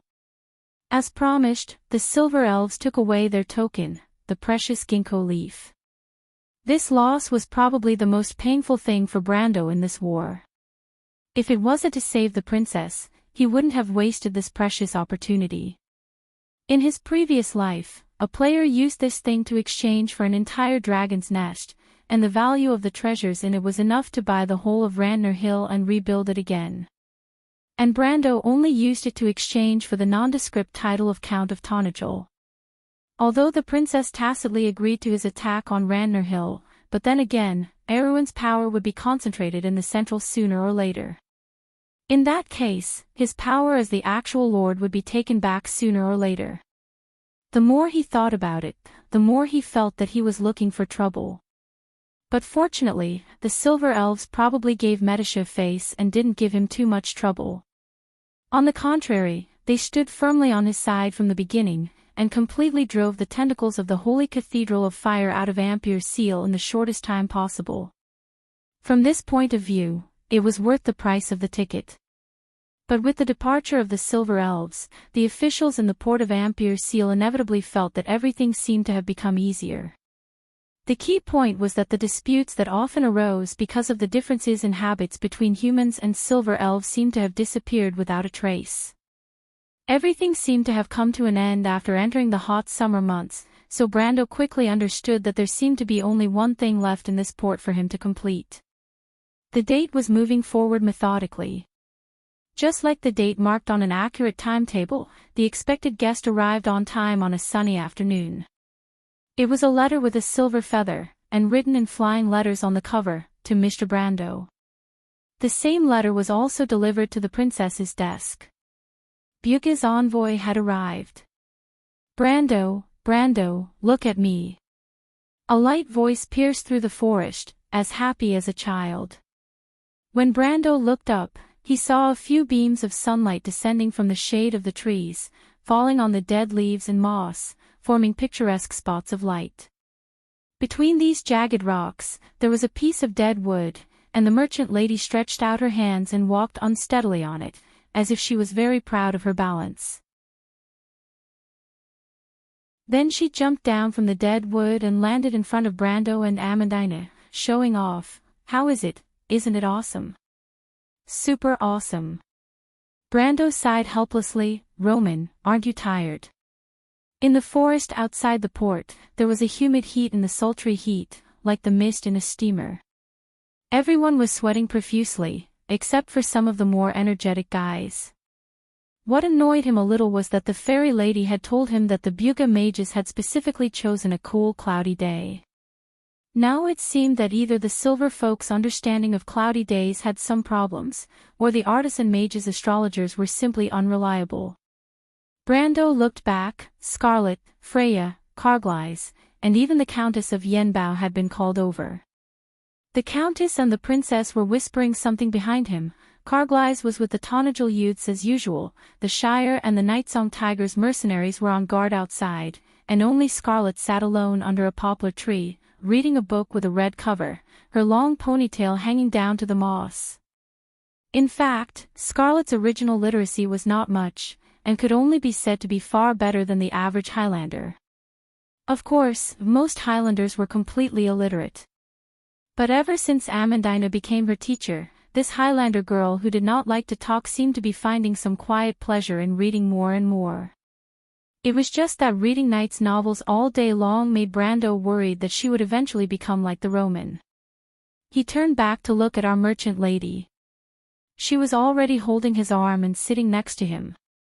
It finally stopped for a while, and Brendel breathed a sigh of relief. But not long after, there was a rustling sound from the bushes in front of them. Everyone looked up and saw Makarov, Oberway, and Count Audine walking out from behind the bushes. They had obviously just arrived. Makarov first saw Princess Griffin beside Dilferi, and was slightly startled. He turned to Brando and asked, "Mr. Brando, what guests are we meeting today, and why is the princess here?" In fact, they had received the news a day before. Makarov first thought of the dragons behind Brando. It was because of the golden folk behind the princess that the royal faction was more firmly tied to the princess's chariot after the war. Of course, Fleetwood's death also dispelled the misunderstanding between both sides to a certain extent. No matter what, the chief court wizard of the kingdom was still Princess Griffin's teacher. But for Makarov, the last news he received was that the female dragon called Alaz had caused a ruckus in the port one day.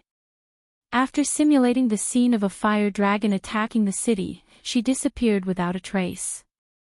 Everyone thought that the terrifying dragon girl had left, but he didn't think so. He stubbornly insisted that she was hiding behind the scenes. And the young man called Brando, who had a special relationship with the dragons, was obviously the princess's greatest support. But he didn't know that the answer to his question was actually very simple for Brando. After listening to the story of the Loop of Trade Winds, the bad-tempered little dragon girl had already run back to Tonagel to see her Valhalla. And today, they were meeting another group of people. But before Brando could answer, the bushes were separated again. This time, it was an old man in a silver robe. When he saw Brando, he was slightly startled before a familiar smile appeared on his face. "I'm here to take a look at today's heroine on behalf of my old friend. I didn't expect to meet you again, little Brando." "Damn!" Brando almost jumped up. He thought that the people from Buga would be Tanya and Tolman. After all, they had a deeper relationship with the kingdom. But he never dreamed that it would be such a person. William Peaster. The Silver Storm, the leader of the Silver Alliance. He subconsciously turned around and saw the princess, Makarov, and Oberway looking at him with a strange expression. It was as if they were looking at a legendary monster. The meaning in their eyes was obvious. "Brando, who are you? P.S. This is the second update of the day. If you didn't see the first one, you can go back and read it. Don't miss it. 2 updates today. I'm a little short of 10,000. But it's not much, so I'm starting to make up for it. Touch everyone. To be continued. If you like this work, you are welcome to come to Chidien. calm to vote for me. Your support is my biggest motivation.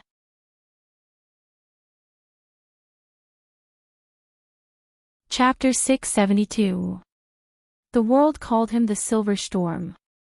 He was one of the 12 leaders of the male wizards in Dorora.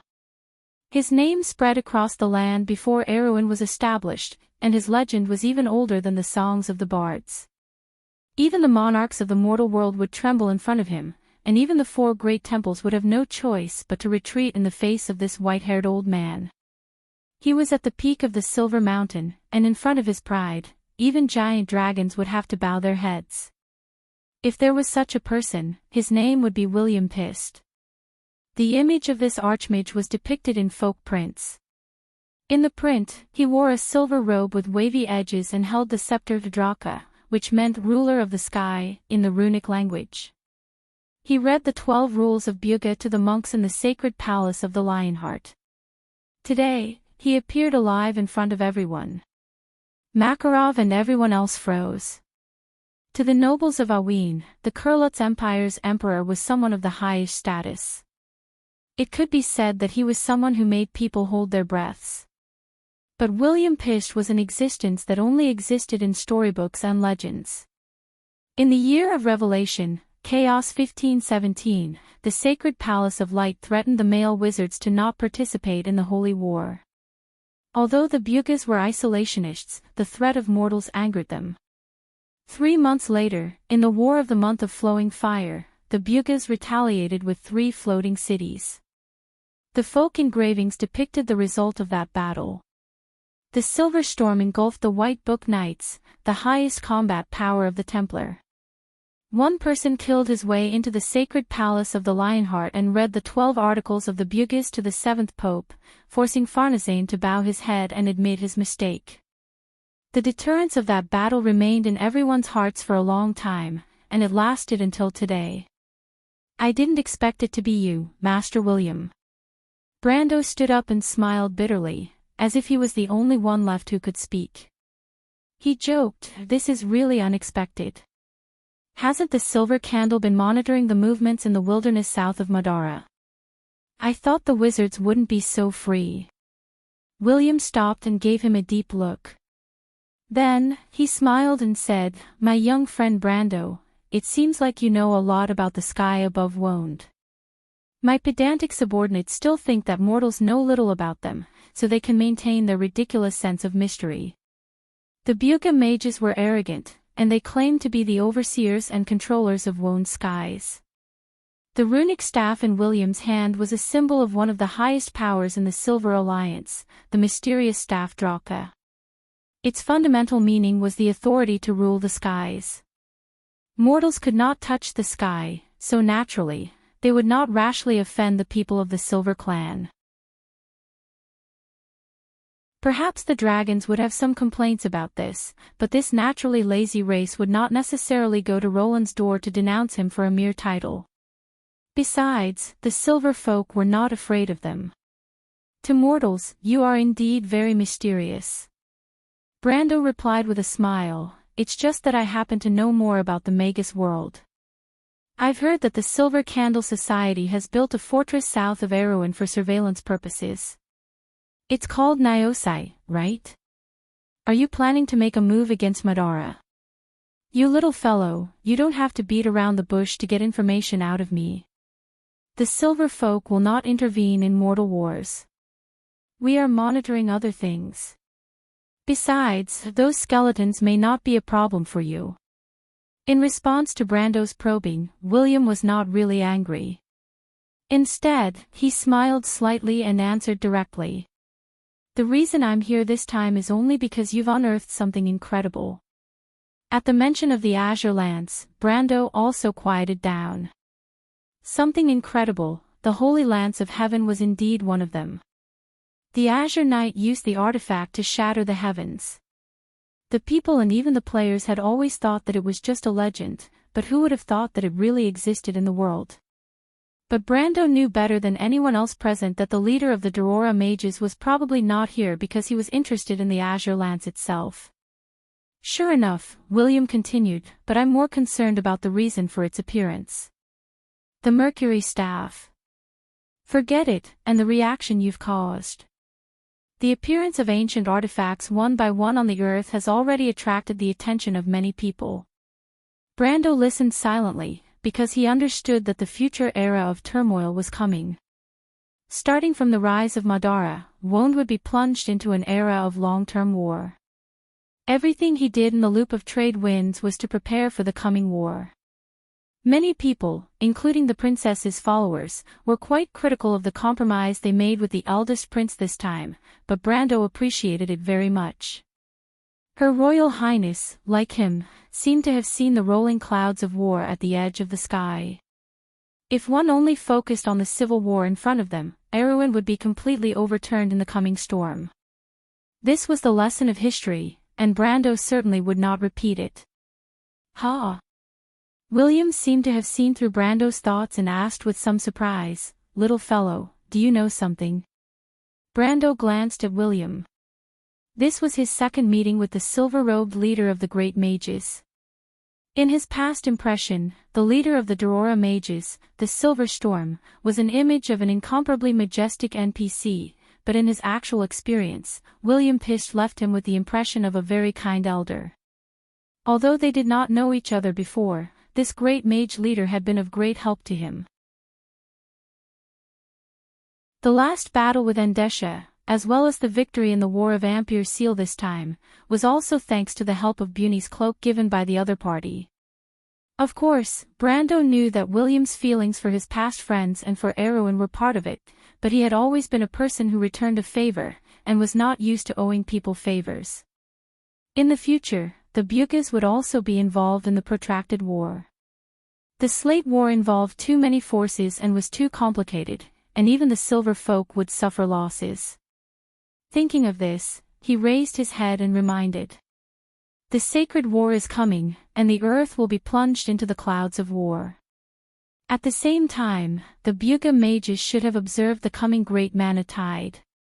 Master William, the rise and fall of the magic tide has affected the ups and downs of Wond's history for thousands of years, and this time will be no exception. There must be signs before the era of chaos, and I think history is already sounding the alarm to the world. When Brando mentioned the sacred war of the mortals, William did not take it seriously. The mortals and the Silver Folk were two different worlds, and except for the arrogant provocation in the year of Revelation, the sacred war between the four holy cathedrals and the Holy Cathedral of Earth had never affected Buga. But when the former mentioned the great mana tide, the great mage leader's brows gradually furrowed.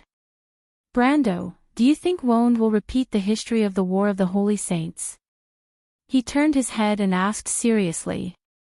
He had also upgraded the way he addressed Brando from "little guy" to his real name, which meant that at this moment, the great mage leader at least regarded Brando as an equal to himself in a certain sense. The reason was simple. Regarding the coming magic tide itself, the astrologers of Buga had only recently realized that this magic tide was unusual. And just as Brando said, the rise and fall of the magic tide had affected the historical changes of the continent for thousands of years, and any sudden magical attack could completely change the course of Wond's history. Even William had to think carefully about this. It might not necessarily be a repeat of history, it could also be a new danger. Brando thought for a moment and described it in a somewhat euphemistic manner. William suddenly laughed. You sound like a witch from Bunasan when you say that. He suddenly saw the Roman beside Brando, and at first he was startled, then he realized something. Little guy, have you been studying astrology recently? Brando did not know whether to laugh or cry at William's joke. The old wizard probably thought that Brando was joking with him, but sometimes when you ambiguously described what would happen in the future, it really sounded like the prophecies of the witches, but if you were to say it directly, you would probably be treated as a fraud. The Dark Dragon has already died, but the chaos at the border of civilization may be a problem, William continued. Brando heard this sentence and his heart skipped a beat. It turned out that this was what the wizards of Buga were concerned about. The Silver Candle had built a sky fortress above the Sea of Eternal Darkness to monitor the border south of Erewhon. But it was a pity that they were looking in the wrong direction. Brando recalled the history after the 2 wars of the Black Rose. In the Year of Silver, the Pale poem said that after 3 days and 3 nights, the eternal night would descend. The law of Tiamat would be completely changed by the magic wave. The war slate would surface on the surface of the water, the calamity of wolves would run rampant across the land, and the era of war would arrive. But he could not say any of these things, and could only hope that William's words would be enough to attract enough attention. This conversation could be said to be confusing to others, and only Princess Griffin and Amandina who knew the inside story could understand a part of it. But the prediction of the future of the continent was not something that they could understand. In fact, with Brando's identity, this knowledge itself was somewhat extraordinary. The nobles only cared about the benefits in front of them, and even Princess Griffin only cared about the rise and fall of the kingdom of Erewhon. The survival of the continent and the changes of history were not things that mortals should be concerned about. But fortunately, William did not seem to want to delve into this topic. Makarov seemed to have finally reacted. From William's words, he could tell that this famous great wizard was here for something important. But he had never heard a word or two about this important thing from any party before today. He looked at Princess Griffin with dissatisfaction. Princess Griffin seemed to be prepared for this, and calmly replied, "Oberway, Makarov, I did not ask you to come here today, and I will not hide it from you. But this is a matter of great importance, and you have to be careful. Please understand." Makarov slightly frowned when he heard this reply. "Mortal, put away your dissatisfaction. She is right. For the miracle that you are about to see, your selfishness is but a speck of dust floating on top of a gem." William suddenly glanced at them and coldly reminded them. His words immediately made everyone fall silent out of fear. The prestige of the leader of the Silver Alliance's great wizard was on full display. Brando then ordered Baba Shah and the rest to teleport everyone into the underground ruins. They passed through a long tunnel, and this time, the Spider Queen seemed to have sensed William's presence. Like an animal's instinct, it allowed these uninvited guests to walk around in its tunnel without showing its head. This made Brando very depressed. You have to understand the frustration of a player bringing along a high-level NPC to kill a boss, but the boss cunningly hides away. The group did not move quickly in the dark. Because they weren't in a state of escape like the last time, everyone was able to relax and carefully observe the surrounding scenery. The underground tunnel was filled with crisscrossing cracks. Some were man-made, while some were natural. The cracks spread in all directions, making the entire underground ruins look like a giant spider web. From this point of view, it complimented the owner of this place. Half an hour later, everyone finally arrived at the prayer room from the other day. The prayer room was still the same as that day, immersed in darkness. Even the magic circle was still intact on the ground. William Pist only glanced at the magic circle and said softly, "This is the inheritance of the witches. They really have something to do with that thing. Rumor has it that the Myernas brought it to the glacier, but in fact, the history of the witches is much earlier than the Myernas." Among everyone, probably only Brando and the demoness Tanya behind the great wizard understood this sentence, and the eyes of the white cat in the Roman's arms also flashed. The great wizard was talking about the history before the fall of Babel Fortress. This was related to which bloodline the Azure Knight had inherited. The great wizard put his hand on the teleportation circle, then frowned and retracted it. This magic circle is also a bloodline inheritance. It can almost be considered the strongest protective measure. He turned to look at Brando and asked, "But you should have prepared the countermeasures, right?" "Of course." Brando turned back. Sugar jar. P.S. 3 consecutive updates of 10,000 words, continue to make up. Continue to make up. Also, from today onwards, please call me 10,000 Strong Baboon. I have opened a Sina Weibo called Eternal Flame FF, seeking mutual fans, seeking attention. Although there is not much content, but in order to make my IQ fall below the limit, please work hard. To be continued. If you like this work, you are welcome to come to Chidian. Calm to vote for me. Your support is my biggest motivation.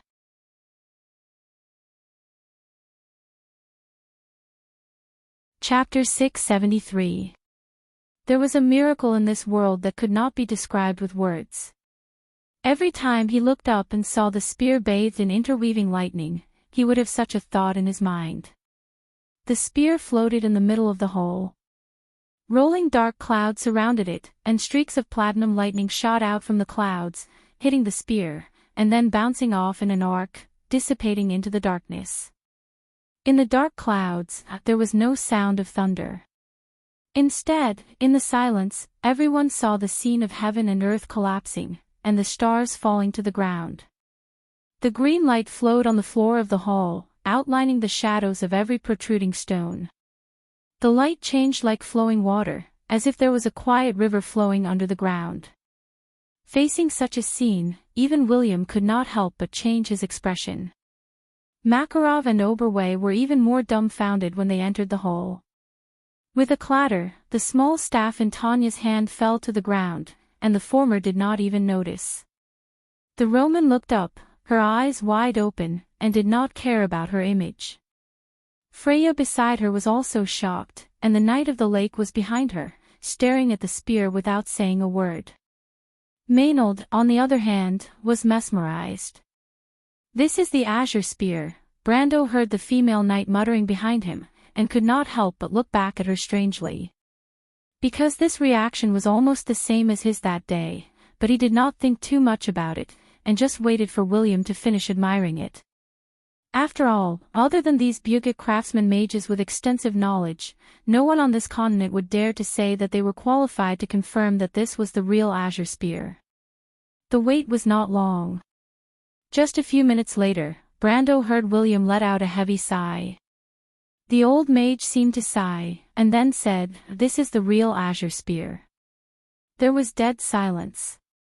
Makarov's reaction was a bit like a mechanical puppet that the Hazel people had sealed underground for many years. He turned his head stiffly, and stuttered, "Master. You said this is—" "Shut up, I didn't ask you to interrupt." William interrupted him. Although Makarov was known as the cunning fox of the kingdom, he did not dare to act rashly in front of this big shot. He was slightly stunned, and could only force himself to shut up, but his expression was as ugly as it could be. Then the old mage nodded in satisfaction, and he looked back at Brando. "The reappearance of the Azure Spear may not be a good thing. What do you plan to do with it?" In fact, Brando had already discussed with Tanya, but he could also understand the meaning of the old mage's question. According to the Bugis' usual practice, they would completely seal this place after a certain amount of research, to avoid any trouble as much as possible.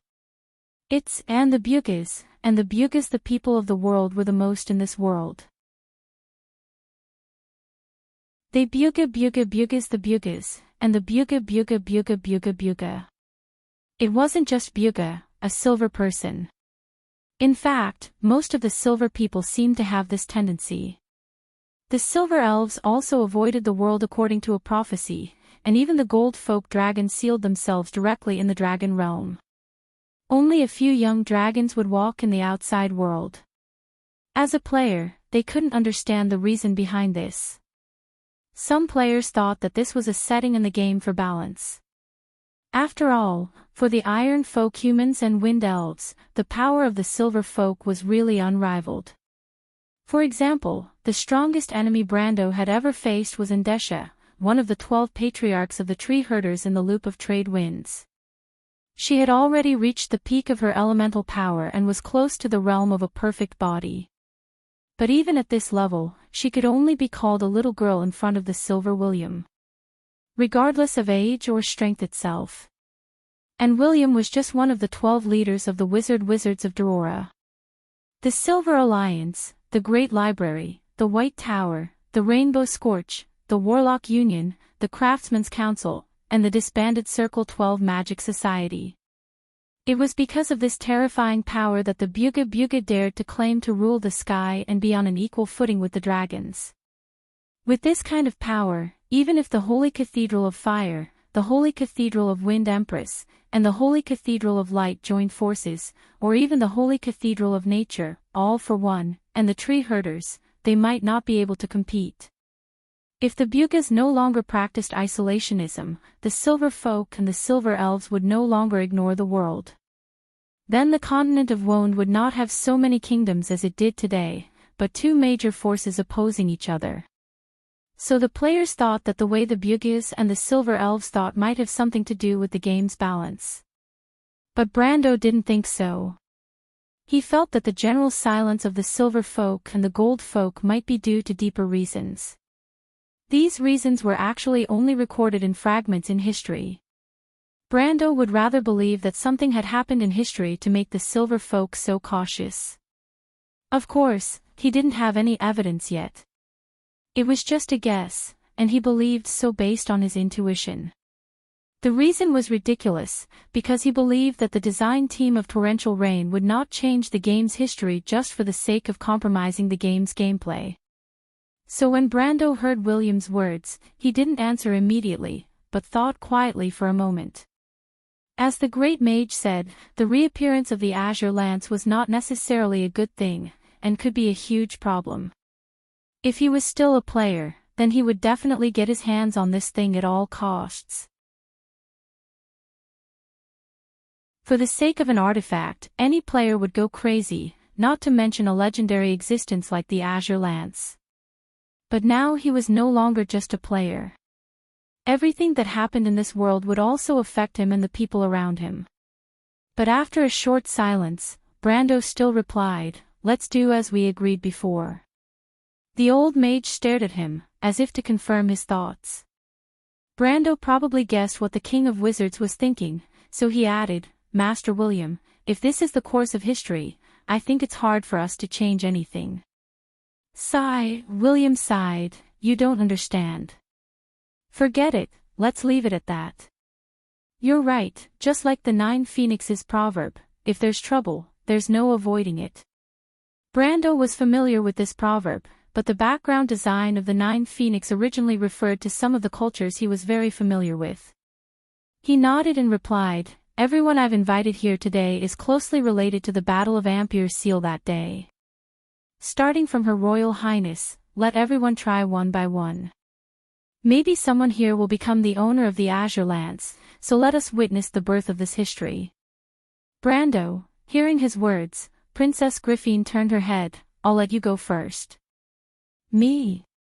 Brando was stunned. "Yes, you are my knight. In my mind, only you are the most similar to the Knight of the Azure Lance." "I hope that the Azure Lance can choose you. Her Royal Highness replied, "So I want you to try first." Brando was slightly stunned. He did not expect Her Royal Highness to have such high expectations of him. He thought for a moment, nodded to everyone, then raised his head and walked towards the Azure Lance.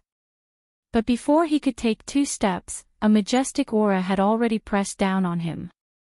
Before Brando had time to see what happened, a figure had already appeared in front of him. Only a few people present saw it clearly at that moment. The figure was clearly born from the intertwining lightning in the sky, and then appeared in front of Brando in an instant with an arc of electricity. At that moment, Brando could express his feelings with only one word: fast. The quality of a swordsman had long been ingrained in his bones. With his current strength and level of swordsmanship, almost no one could get close to him without him reacting at all. Even if it was an existence like William's, Brando could at least react before the surprise attack. However, this attack was clearly not within his expectations. Even including his experience in the game in his previous life, even with the eyes of a veteran warrior who was level 130, he had never seen such a fast attack. But he still saw it clearly. The opponent's starting posture was the classic posture of the Spear Knight in the game. But the Spear Knight would never have such terrifying dexterity. Before he could blink, the lightning spear had already pierced through his chest. Before Brando could confirm that he was injured, his whole body was already flying. At that moment, he finally saw the face of the human figure formed by lightning. But the moment he saw the face, Brando almost screamed out loud. The figure of energy under the outline of the lightning was clearly a woman. Of course, that alone was not enough to make him feel so surprised. Because the face he saw was almost exactly the same as the Roman face. Of course, the merchant miss would never raise her pair of beautiful little eyebrows high and put on such a murderous look. With this series of doubts, he fell heavily to the ground. My lord! My lord! The Shire and Medisha were the first to react, and a protective spell immediately fell on Brando out of thin air. And the Silver Elf Princess instantly held a spear in her hand, and single-handedly stood between Brando and the Lightning Girl.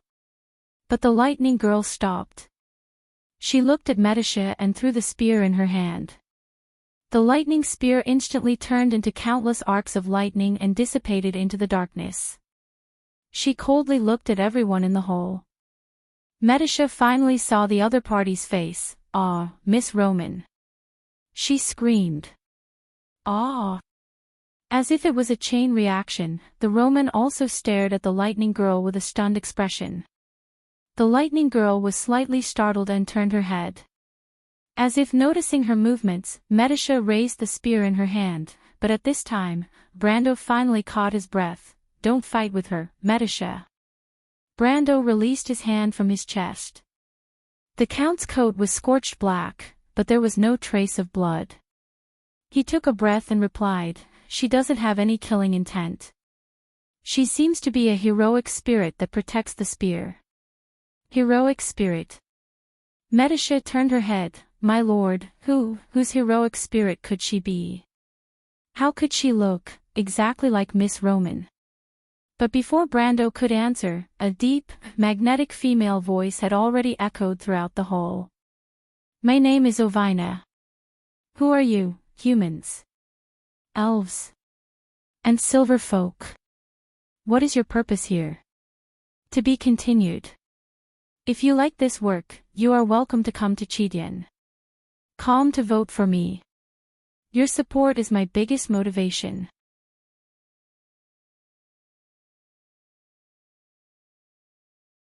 Chapter 674.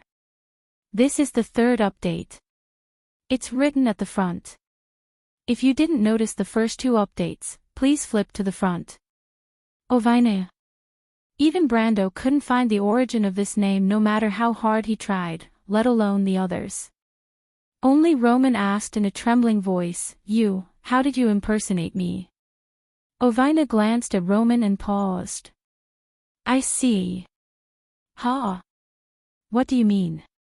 The merchant girl was confused. The Lightning Girl turned around and frowned at Brando on the ground. "You seem to have inherited the authority from the Society of Truth, but you clearly have a higher authority. How strange. Let me see, it's really strange. You have the aura of Gaia's will." She turned her head and swept her gaze over all the others, pausing only for a moment on William. The great mage of the Silver Alliance frowned and didn't say a word, as if he was thinking about something. But Ovina's eyes lit up when she saw Freya, the descendant of the goddess of war's guards. "I didn't think this bloodline would still exist in this world," she said with slight admiration. Brando heard the Lightning Girl's words, of course, but he felt like he was listening to a book from heaven. He had never heard of any of the terms Ovina mentioned. Even in his past experience in the game, there was no mention of this. He frowned. "My lady, who are you?" "You are a heroic spirit. Whose will do you represent?" "Me." The Lightning Girl took a step forward and lifted her chin. "Human, according to your records, you should call me the Knight of Azure." The Knight of Azure. These three words echoed in Brando's mind. He opened his mouth but seemed to have lost the ability to speak. The others weren't any better than him, or worse. Medisha almost dropped the spear in her hand. Behind the princess, Makarov and the others kept muttering to themselves. This is impossible, this is impossible. In front of them was the Azure Knight who had shattered the heavens, caused the stars to fall to the ground, and brought about the era of mortals. If one were to ask what was the most famous epic in the history of the Amber Sword, it would definitely be the Pale Poem.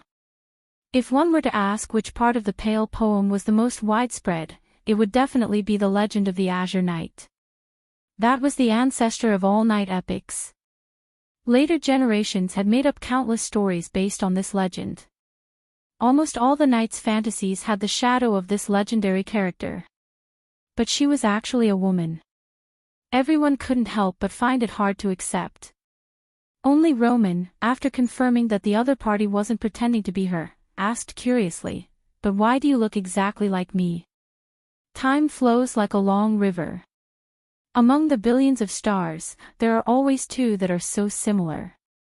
"This is just a coincidence," the lightning girl replied in a low voice. Brando felt like this lady was spouting nonsense. He asked, "Master Knight, may I ask what you meant by what you said before?"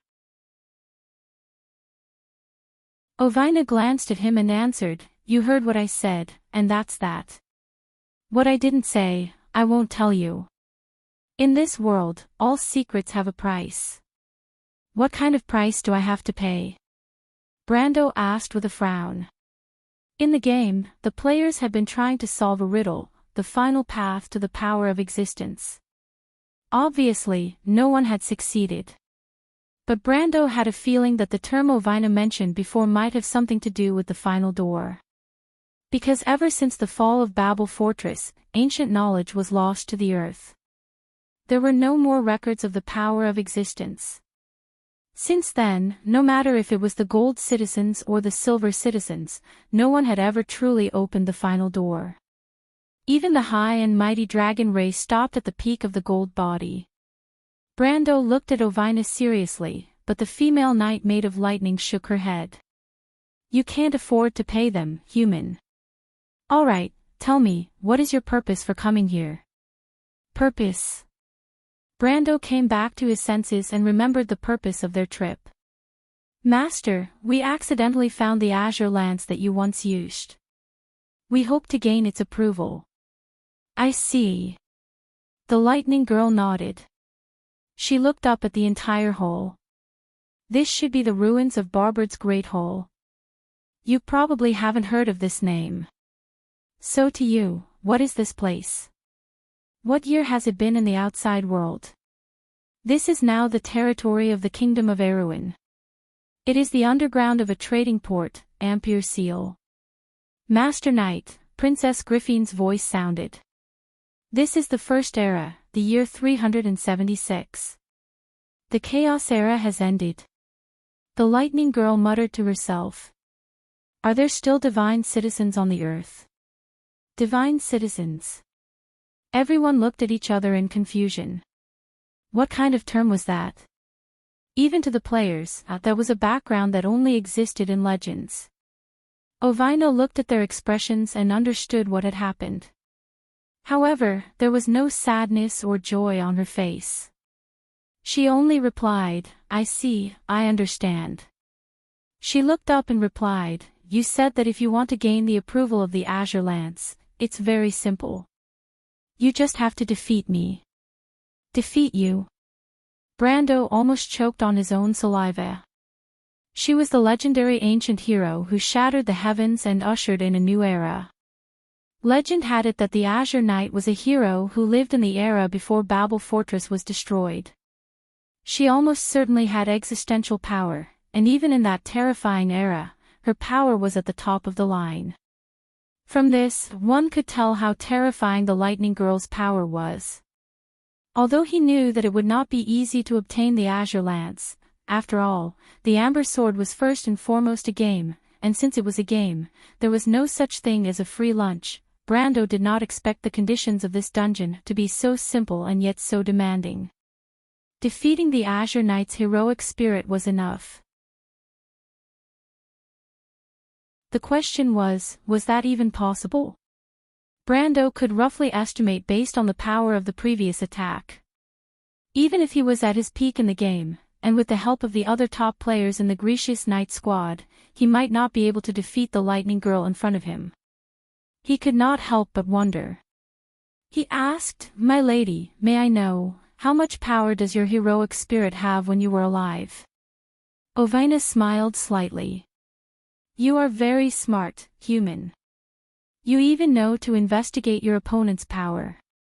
But I'm afraid my answer will disappoint you. As long as I am in this hall, my power is equal to my peak power." Everyone felt as if they had been punched in the face. Makarov and the others could not help but look at the legendary mage from the Silver Alliance. But William could not help but smile bitterly.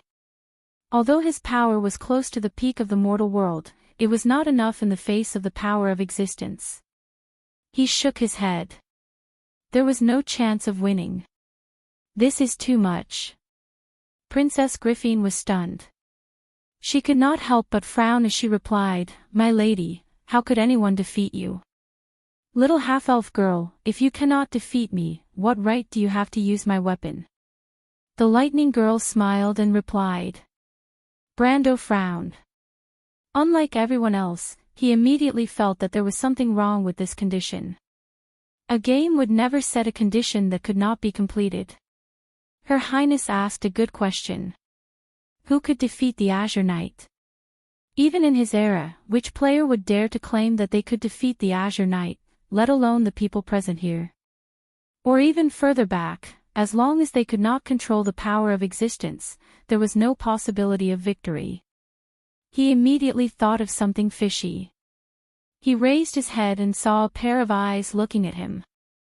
It was a pair of black eyes with a hint of light purple luster. Under the slender eyebrows, together with the beautiful black hair, it set off the heroic and vigorous face. The female knight stared at him. The meaning in her eyes was clear. But she still mouthed a warning, "Word trap." Brando reacted immediately. He did not have time to think about why Maynard would suddenly think of this problem. But he had already raised his head and asked Ovina, "My lady knight, are you saying that as long as we are in this hall, your power will be equal to your power at the peak of your power?" The Lightning Girl was stunned and looked at him. Brando already understood, "My lady knight, as long as I defeat you, I will be recognized by the Azure Lance." "Yes." Ovina nodded. "That's good." Brando suddenly leaped backward and shouted at the Shire beside him, "The Shire, Dragon Strike." The young wizard squire understood the moment his lord spoke. Since Ovina was undefeatable in this hall, then they would change the battlefield. He reached out to the ground and the halo of law magic gathered in his palm, dazzling. "What do you think you're doing?" Ovina's eyebrows, made of lightning, twitched. Then anger flooded her face. "I hate opportunistic people the most." As soon as she finished speaking, her figure completely disappeared from everyone's sight. Then the Roman's scream rang out, "Brando, behind you."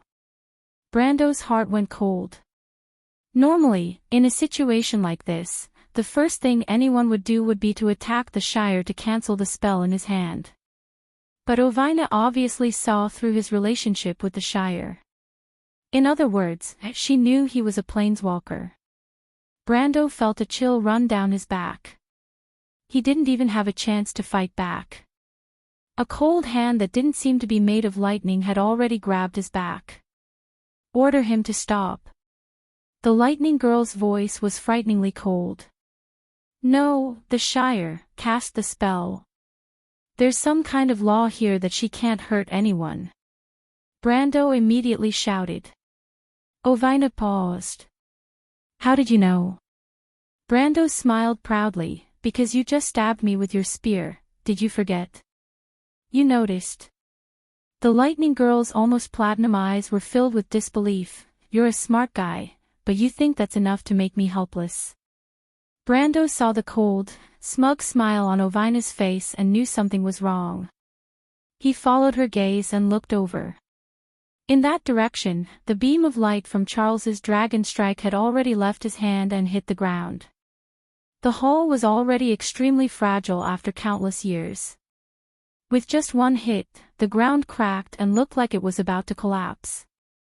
But at that moment, Ovinus said coldly, "Power of fate, history reversal."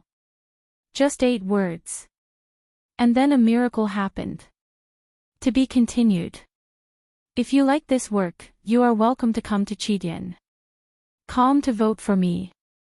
Your support is my biggest motivation.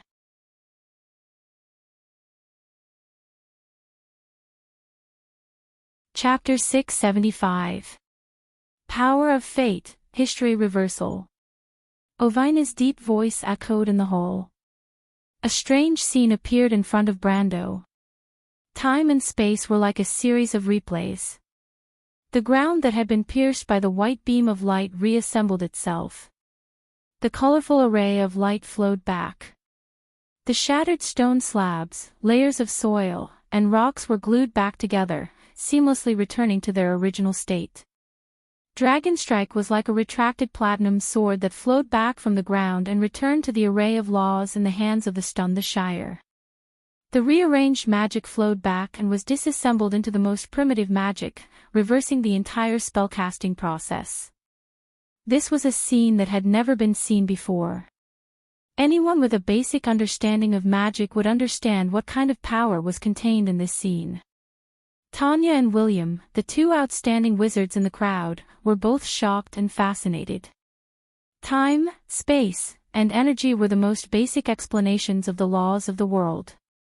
This was the power of existence. "There's no way to fight this, boss."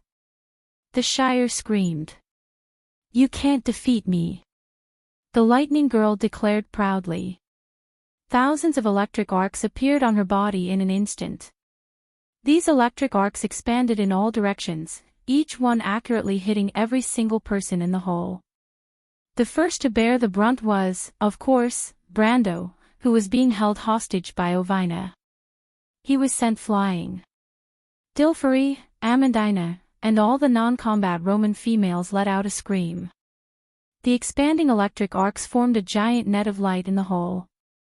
One end of the net enveloped every single person and bound them to the wall on one side of the hall. Only William's eyes flashed. He raised Draka, the scepter of the sky, with one hand. A transparent hemispherical shield appeared around his body. Hundreds of golden electric arcs flashed across the magic shield and shattered into countless electric particles like fireworks. The other one who was still standing was Brando. The moment he got up, he activated the talent of the Fool. The blood of God burned fiercely in his body, forming a barrier of willpower that was almost visible to the naked eye around his body. All the lightning disappeared before it could get close to his body. When Ovinus saw this, a look of curiosity appeared in her eyes. "This is Odin's aura. There are so many strange things about you. This kind of magic is completely ineffective against me." Brando's Halran Gaia was already out of its scabbard. He lifted his head to look at Ovinus, who was in the middle of the lightning, and swung his sword at her. "What a joke. Even if he himself came, he wouldn't be a match for me." The lightning girl snorted coldly, and in the blink of an eye, all the lightning in the underground hall disappeared into the darkness. Only one beam remained, and that was the lightning spear in her hand. It was as if Ovinus had already seen through Brando's attack route. The moment the ghostly blade appeared before her, her spear had already blocked Brando's Halran Gaia with a clang. The lightning in her hands was like a substance, and she was able to change the nature of the energy at will. This kind of power had long been extinct in this era. You also know the sword skills of the dragons. Do you want me to teach you a few moves? Ovinus didn't seem to care about Brando's flash strike sword art at all. She parried Brando's attack with one hand and took a step back, easily maintaining her distance from Brando. Brando actually wanted to say, sure. To be able to get the Azure Knight to teach him any skill, even in the games of his era, it would be shocking. But unfortunately, he couldn't say anything because the spear in Ovinus' hand was already stabbing at him like a dragon's fang. At that moment, he was almost scared out of his wits. The lightning girl's spear split into 4, and each one was like the shadow of the moon. This was the ultimate spear skill of the astral knight, Silent Knight. A skill with such a literary name, of course, had to be a royal inheritance of the Wind Elves. In fact, it was also one of the secrets of the astral inheritance. But the question was, what about the prerequisite skills for this move? What about the charging time? How come they all disappeared in this woman's hands? Wasn't this a bug? The 4 spear shadows hit Brando's body in an instant. Spear technique, Silent Knight's specialty was like endless darkness. The more he dodged, the more he would pursue. But once he hit, the follow-up attacks would disappear without a trace. But with only 4 spears, with Ovina's power level, it was more than enough for Brando to suffer. Even she herself thought that Brando would lose. She didn't expect the lightning spear to pass through a layer of shadow. An illusion. A cold light flashed through the lightning girl's platinum eyes. She saw that Brando's illusion in the air was still advancing and stabbing at her. Ha! This isn't an illusion, it's a magic doppelganger. Ovina's voice was slightly surprised. She took another step back and dodged the attack. She asked in surprise, "This really is a genius sword technique. Did you come up with it?" Brando didn't answer. The 9 luminaries sword technique instantly created 4 or 5 doppelgangers. Each doppelganger attacked once. It was as if Brando's sword technique had created multiple shadows around the lightning girl. "TSK, you think you can win like this?" The lightning girl sneered coldly. She blocked all the attacks with clanking sounds and didn't use her right hand from beginning to end. Then she held the spear horizontally and swung it like she was dancing in a circle. This opening move. Dragon Tooth Slash of Steel Scales. Brando's body reacted faster than his brain. He knelt on the ground and leaned back, allowing the lightning spear's blade to graze his chin. Dragon Tooth Slash was known as the most powerful single-target armor-piercing skill. When Ovina used it, it was even more terrifying. The sound the spear made when it sliced through the air was almost like a shriek, so much so that the very air itself seemed to tremble. But Brando knew very well that this skill had a fatal flaw in its attack range. He was very familiar with this skill, so before Ovina even made a move, he had already reacted instinctively. The lightning spear flashed past like a flickering shadow. At the same time, Brando's left hand was on the ground and his right hand was already swinging Halran Gaia at the lightning girl with the spear. This move was the simplest and most effective way to deal with a warrior using Dragon Tooth Slash. Of course, it was also the most effective counterattack that the players had come up with after thousands of battles. In the past, every time Brando used it, it was always successful. But Ovina reached out with her right hand and with a creak, she firmly grasped Brando's blade. She used 3 fingers to pinch the pitch-black back of Halran Gaia. Brando felt as if the sword in his hand had sunk into steel and couldn't move. The lightning girl smiled. "You have quick reflexes. For someone your age, you have plenty of battle experience." As she finished speaking, she raised her spear and thrust it at Brando. This thrust made Brando's vision go dark. It looked like a normal thrust, but it was clearly the rock-resonant spear of the Earth Knight. As expected, as soon as Ovina thrust her spear, the ground beneath the lightning spear trembled and cracked. Rock fragments flew up from the ground and were blown away by the shock wave. Ovina had only attacked 3 times, and each time, it was the ultimate skill of a warrior class. But in her hands, it was like an ordinary skill. She threw it out one after another as if it didn't cost any money. "This time, I've really run into a cheat." That was the only thought that flashed through Brando's mind. He watched as the spear came at his throat, but he couldn't move. The rock-resonant spear was the signature skill of the Earth Knight. Its specialty was that it used the power of spatial vibrations to lock onto the enemy's dodging range. In the game, it only showed a lack of dexterity, but in Ovina's hands, his dexterity was cut to zero. Was this something a human could do? But at that moment, there was a sudden loud boom. The ground beneath Brando's feet cracked. His entire body sank, causing the lightning spear to lose its original target. The spear brushed past his scalp. The lightning girl immediately turned her head. She looked in the direction of the great wizard William and asked coldly, "Earthquake?" William put down the sky scepter in his hand and placed the end of the scepter on the ground. He nodded politely at Ovina. "Yes, Mistress Azure Knight. You want to fight 2 against 1? No problem." Ovina turned around, no longer facing Brando. Instead, she snapped her fingers. Fate, the miracle of time. A strange scene immediately appeared in the hole.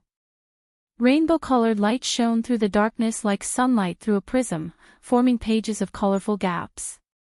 It was a mesmerizing sight. But Brando, who was in the middle of it all, didn't find it beautiful at all. He only felt that his scalp was in trouble.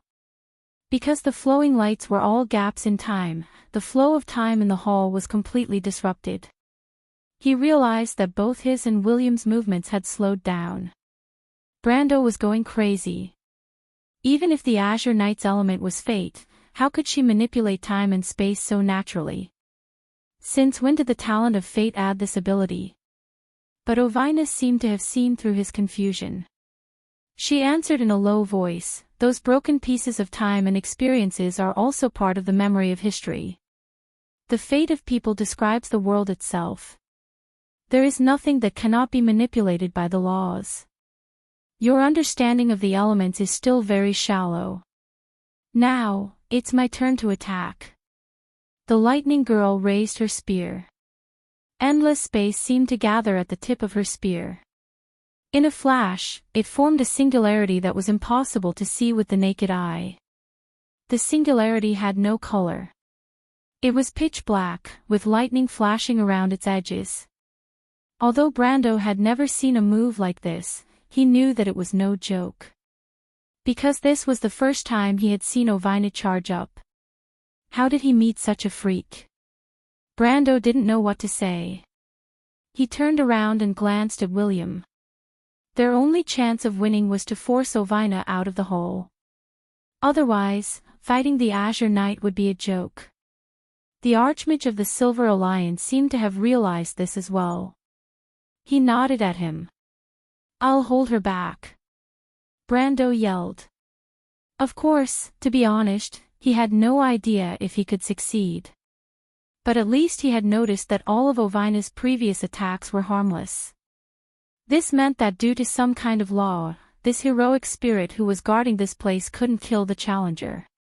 As long as he didn't die, then anything was fine for Brando. The gathering power had already created a whirlwind in the hole. Brando raised his head and glanced at Ovina in the center of the whirlwind. He raised the Halran Gaia and, slowly, inched towards her. It wasn't that he wanted to move slowly, but Ovina's miracle of time was too freakish. Not only did it slow down time for everyone around her, but it also sped up for herself. It was much more powerful than the legendary 12-circle, time imprisonment, spell of the law-defying sorcerers. But Brando knew that he still had a chance. He still had the Flash Strike Sword Art. The Flash Strike Sword Art could ignore space and time. If he got a little closer, he would be able to attack. He raised his head and watched Ovina's every move, hoping that she would be fully focused on casting that ultimate move. Then he would be able to take advantage of the opening. Of course, he didn't expect his attack to do much damage. He only needed to disturb her a little. As one of the 12 leaders of the Drala sorcerers, William's spellcasting speed was not to be underestimated, even under the effect of time slowing down. Brando silently estimated the distance. To be continued. If you like this work, you are welcome to come to Cheetian.com to vote for me. Your support is my biggest motivation.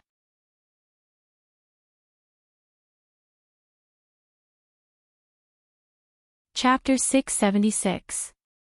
10 meters. 7 meters. The sandstorm had completely engulfed the entire hole.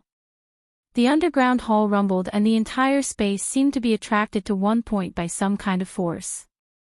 Brando narrowed his eyes and endured the sharp stones scratching his face. But in the end, he found the predetermined spot. The blade flashed slightly. In the next moment, Brando's figure disappeared from where he stood and reappeared beside Ovina. The lightning girl didn't seem to notice. She looked up in surprise, but a trace of mockery flashed through her platinum eyes. Brando observed her expression and immediately realized that something was wrong. Shallow. Before he could swing the Halran Gaia in his hand, he heard Ovina's cold comment. In the next moment, Brando felt the sword in his hand hit an indestructible wall with a clang. The wall was transparent, as if the blade of the Halran Gaia was stopped 3 feet away from the lightning girl.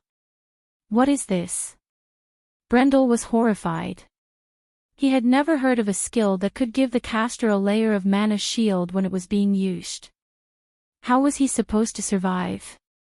This is not a magic shield, human. Ovina raised the tip of her spear and pointed it at his chin. She answered calmly, because you cannot defeat me. This is your destiny, like a predetermined destiny. That is why you are hesitating. Brando immediately understood that this was also one of Ovina's elements. This was another manifestation of the power of destiny. It planted a subconscious thought in the hearts of all her enemies, making them believe that they could not defeat her. In other words, there was no magic shield around her at all. It was because he believed that he could not defeat her, so his sword stopped there. Everything was just an illusion. But this illusion was so real that it was impossible to resist. Even if Brando used all his strength, his sword would always be stopped 3 feet away from the lightning girl. It was as if he was fighting himself. This kind of power was unbelievable. Never mind, since he transmigrated to this world, even in his previous life in the game, he had never heard of such a thing. He had often heard other players speculate about how terrifying existential power was, but now it seemed that it was even more terrifying than they imagined. Understood? Ovina asked. Brando smiled bitterly. This was indeed an undefeatable power, because he saw that the girl surrounded by lightning had already begun to accumulate the last of her strength, preparing to unleash her attack. At this time, the mages from the Silver Alliance had just started chanting their spells. Brando turned around and saw William's serious expression. But it was at this moment that a figure appeared in Brando's vision behind the endless storm. A figure that he couldn't even imagine in his dreams. It was a long, flame-like ponytail. Her long hair fluttered in the wind as her master pushed forward, curling around the spear in her hand. It was just a standard pike of the White Lion Legion. It couldn't even be considered a magical weapon. But the tip of the pike reached Ovina's back in an instant. It was Scarlet. The girl of lightning acutely sensed the sneak attack from behind her. With a backhand chop, she sliced half of the pike in Scarlet's hand. She turned around and looked at Scarlet in confusion. That's strange. Such weak power. How did you escape from my lightning cage? Because I'm lightning too. The girl with the ponytail roared. Let go of the Lord. I see. Ovina had already seen the electric arcs floating around Scarlet's body. She raised her eyebrows slightly. Such pure power of lightning. You also have God's blood in you, and it's Kaisu's, but unfortunately, it's far from enough. As soon as she finished speaking, she had already sent another chop toward Scarlet's neck. The Azure Knight's heroic spirit had probably seen through Scarlet's meager power and decided to take care of her first. Careful. Brando was still beside Ovina. He now knew that attacking the heroic spirit of the Azure Knight was pointless. As long as he couldn't break through the element of fate, he wouldn't be able to chop off her neck even if she offered it to him. But if he wanted to interfere with Ovina's movements, he had many ways. Brando dodged the Girl of Lightning and swung Halran Gaia downwards. He roared, "Rise, power of the earth!" The power on Halran Gaia suddenly exploded. The floor of the hall seemed to be bursting with layers of cracks. The floor under Ovina's feet was about to be completely torn apart. Ovina was furious. She had no choice but to retract her chop. She pressed her hand downwards and released another time reversal. This hall was her biggest weakness. Of course she wouldn't let Brando tear it apart. But as soon as she turned around, the girl with the ponytail behind her found another opportunity to attack. She didn't care that she was less powerful than an ant in Ovina's eyes. She didn't say a word. She held the standard pike with the chopped-off head and stabbed it towards Ovina's back. "Scarlet, get out of the way!" Brando shouted helplessly. He knew that Ovina's elemental power was very special. Even he couldn't do anything to her, let alone Scarlet. If Scarlet stayed, she would only be a burden to him. But it was too late. Scarlet and Brando's relentless attacks infuriated even Ovina, who had a good temper. More importantly, the magic power that William the Great Wizard was accumulating was slowly becoming a threat. Of course, with William's power, it was impossible for him to hurt her. But if he was determined to destroy the hall, it would be a time-consuming and laborious task for her to fix. A waste of energy and time. The Girl of Lightning finally commented coldly. At the same time, she turned her pike and stabbed it towards Brando. Ovina was very rational. Scarlet obviously posed no threat to her. In comparison, Brando, who had Halran Gaia in his hand, was more of a problem. But as soon as she thrust her pike, she immediately realized that she had made a huge mistake. Because she immediately felt Scarlet's pike hit her squarely in the back. Ovina's eyes were filled with disbelief. How could a mortal who wasn't even at the peak of gold hit her? Where was her talent of fate? Scarlet had used all her strength to strike Ovina's back. She didn't even scratch the heroic spirit's skin. Instead, she herself was sent flying. But according to the power of the precepts, whether or not this attack caused any damage, it had completely interrupted Ovina's charging skill. With a bang, the black singularity on the Azure Knight's heroic spirit pike completely disappeared. An opportunity. Brando didn't know how Scarlet had been able to pierce through Ovina's elemental power. But at least he knew that this was a perfect opportunity. While the Girl of Lightning was distracted, he had already raised Halran Gaia and stabbed it down. With a loud crack, the power of the earth that had been nurtured by the sword instantly spread throughout the floor of the hall. Immediately, dense cracks appeared on the flagstones on the ground, and the earth cracked under the flagstones. The underground hall rumbled and tilted to one side, seeming as if it was about to collapse completely. What the hell? Ovina finally reacted. Even though she claimed to have the power of the Azure Knight at her peak, Brando could tell that this heroic spirit had only inherited the power of that legendary hero. But her battle experience and her ability to handle the battlefield were far inferior. Seeing that the hall was about to collapse, the Girl of Lightning began to panic. She opened her arms and a vast amount of elemental power instantly enveloped the entire underground hall. The entire hall collapsed and then immediately recovered. But then more cracks appeared. Ovina's forehead was covered in cold sweat. She slowly realized that she couldn't hold on any longer. Because William the Silver Storm had joined the battle. The magic of an extended earthquake spell was injected into the ground, causing the entire hall to tremble. The pillars in the hall cracked and the ground began to move. Then, a large fissure appeared and sank, sliding into the cracks beneath the ruins along with countless rocks. The Girl of Lightning seemed to have finally realized that defeat was inevitable. But she gritted her teeth and raised her head. She said angrily, "Don't think that you've won." The entire hall was falling apart into countless pieces. Ovina stood under the largest rock and looked down at Brando and Scarlet. She reached out her hand and retracted the elemental power that had enveloped the entire space. Then she shouted, "Destiny, the shining fountain." History unfolded behind her like a curtain. Countless heroes and legends came to life in those shining fragments and then appeared before Brando. There were some characters that Brando couldn't even name, but there were also some from the era after the Azure Knight. Among them, Brando recognized the four wise men. Mainly because he was too familiar with the image of the Saint Soul.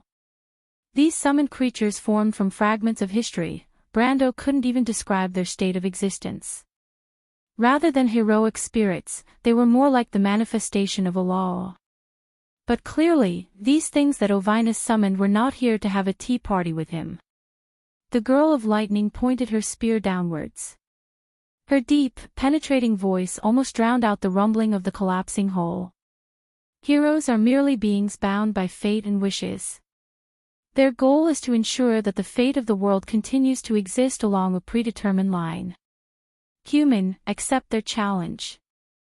More than 10 projections of heroes that seemed to have walked out of legends rushed towards Brando. Brando's face was pale with fright. Although he didn't know how much power these summoned creatures had, if they were too weak, Ovina probably wouldn't have let them out. The elemental power of fate was a bug. Brando immediately revised the order of the elemental power in his mind. In the past, there had been quite a few players who had the gift of fate in the game. But he didn't expect this elemental power to be so freakish when it reached the realm of the power of existence. It was as if he could get anything he wanted. The first to reach him was Saint Soul's illusion. He didn't know if it was a coincidence, but the Wind Empress had clearly demonstrated the power she should have. Brando was just about to raise his sword to parry the elf's attack when Saint Soul stepped back and a series of illusions appeared in front of him. 9 Luminaries Sword Art. Brando immediately realized that his 9 Luminaries Sword Art was nothing compared to the real Saint Soul. First of all, their magical powers weren't on the same level. The Wind Empress in front of him seemed to be able to continuously cast 9 Luminaries Sword Art. And each illusion lasted for a very long time, making it difficult to distinguish between the real and the fake. And that wasn't the end of it. Next to him was the Flame King, Gretel, who was ready to attack at any moment. Brando's Flash Strike Sword Art had left a deep impression on him. But luckily, Brando still had one last trick up his sleeve. The hall was disappearing beneath everyone's feet. He took a step back and grabbed the ponytailed girl's arm. Scarlet paused and instinctively pulled back her hand. "My lord. We can't win. Let's run." Brando answered. He never had the self-awareness of being an expert.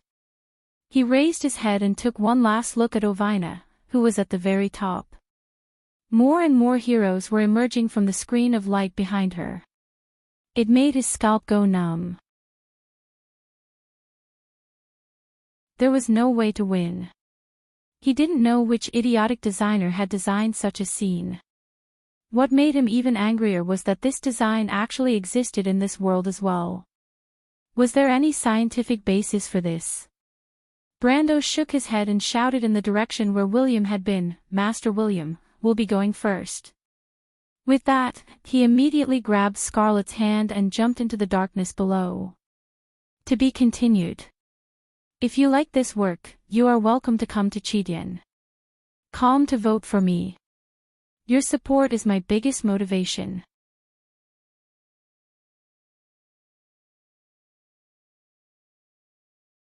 Chapter 677.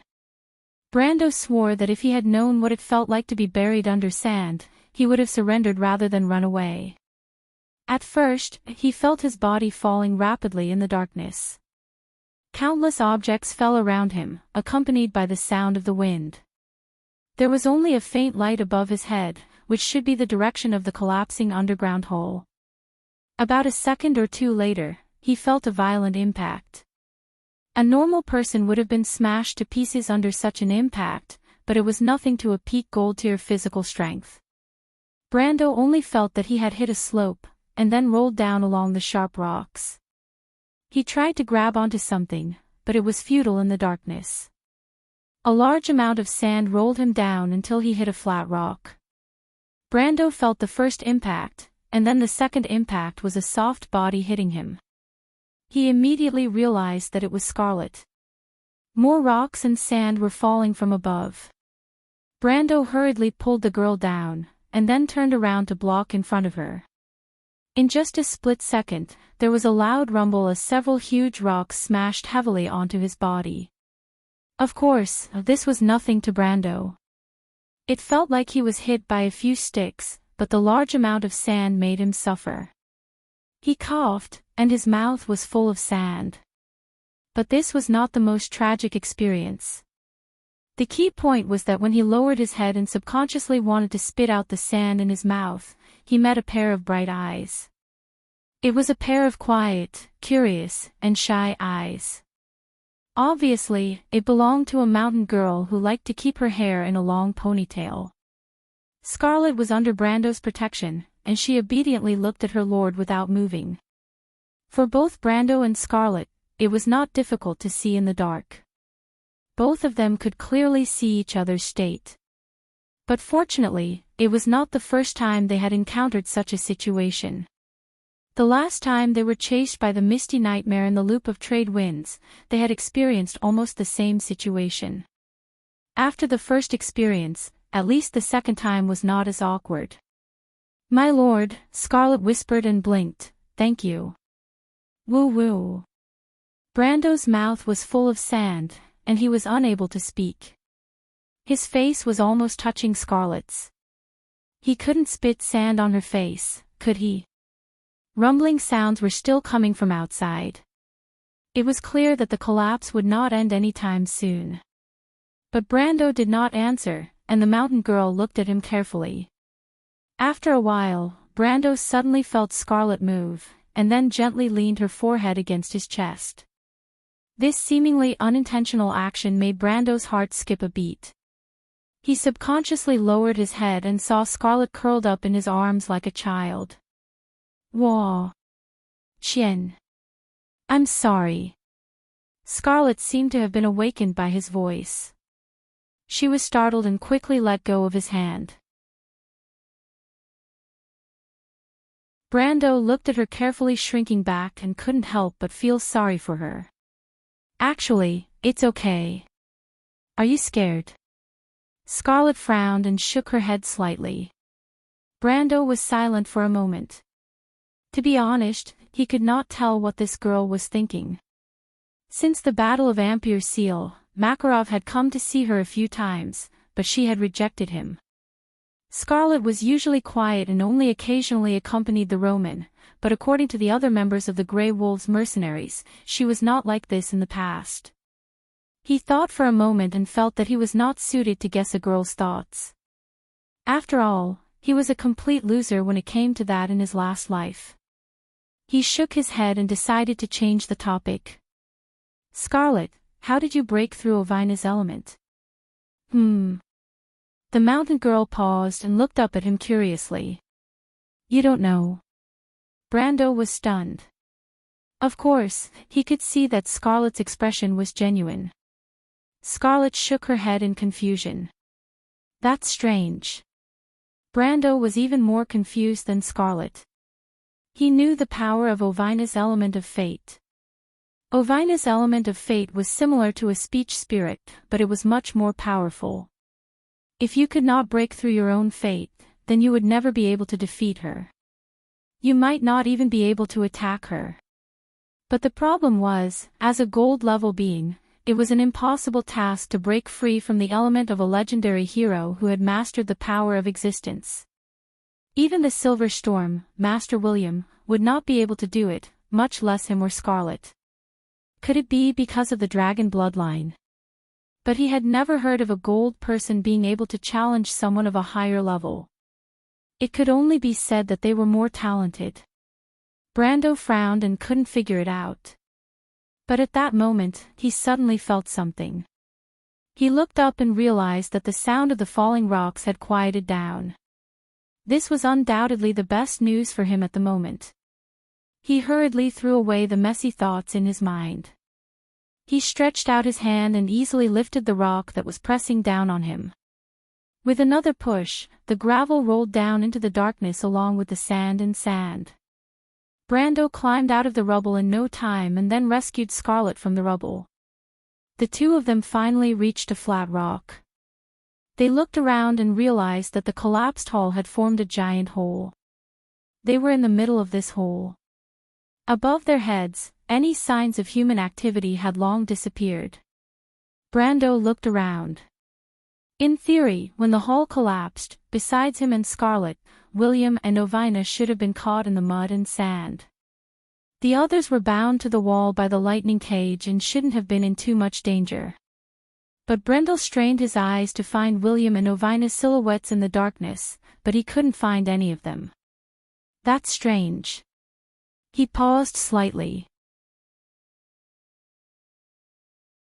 According to Ovina and William's powers, they should have been able to escape earlier than he was.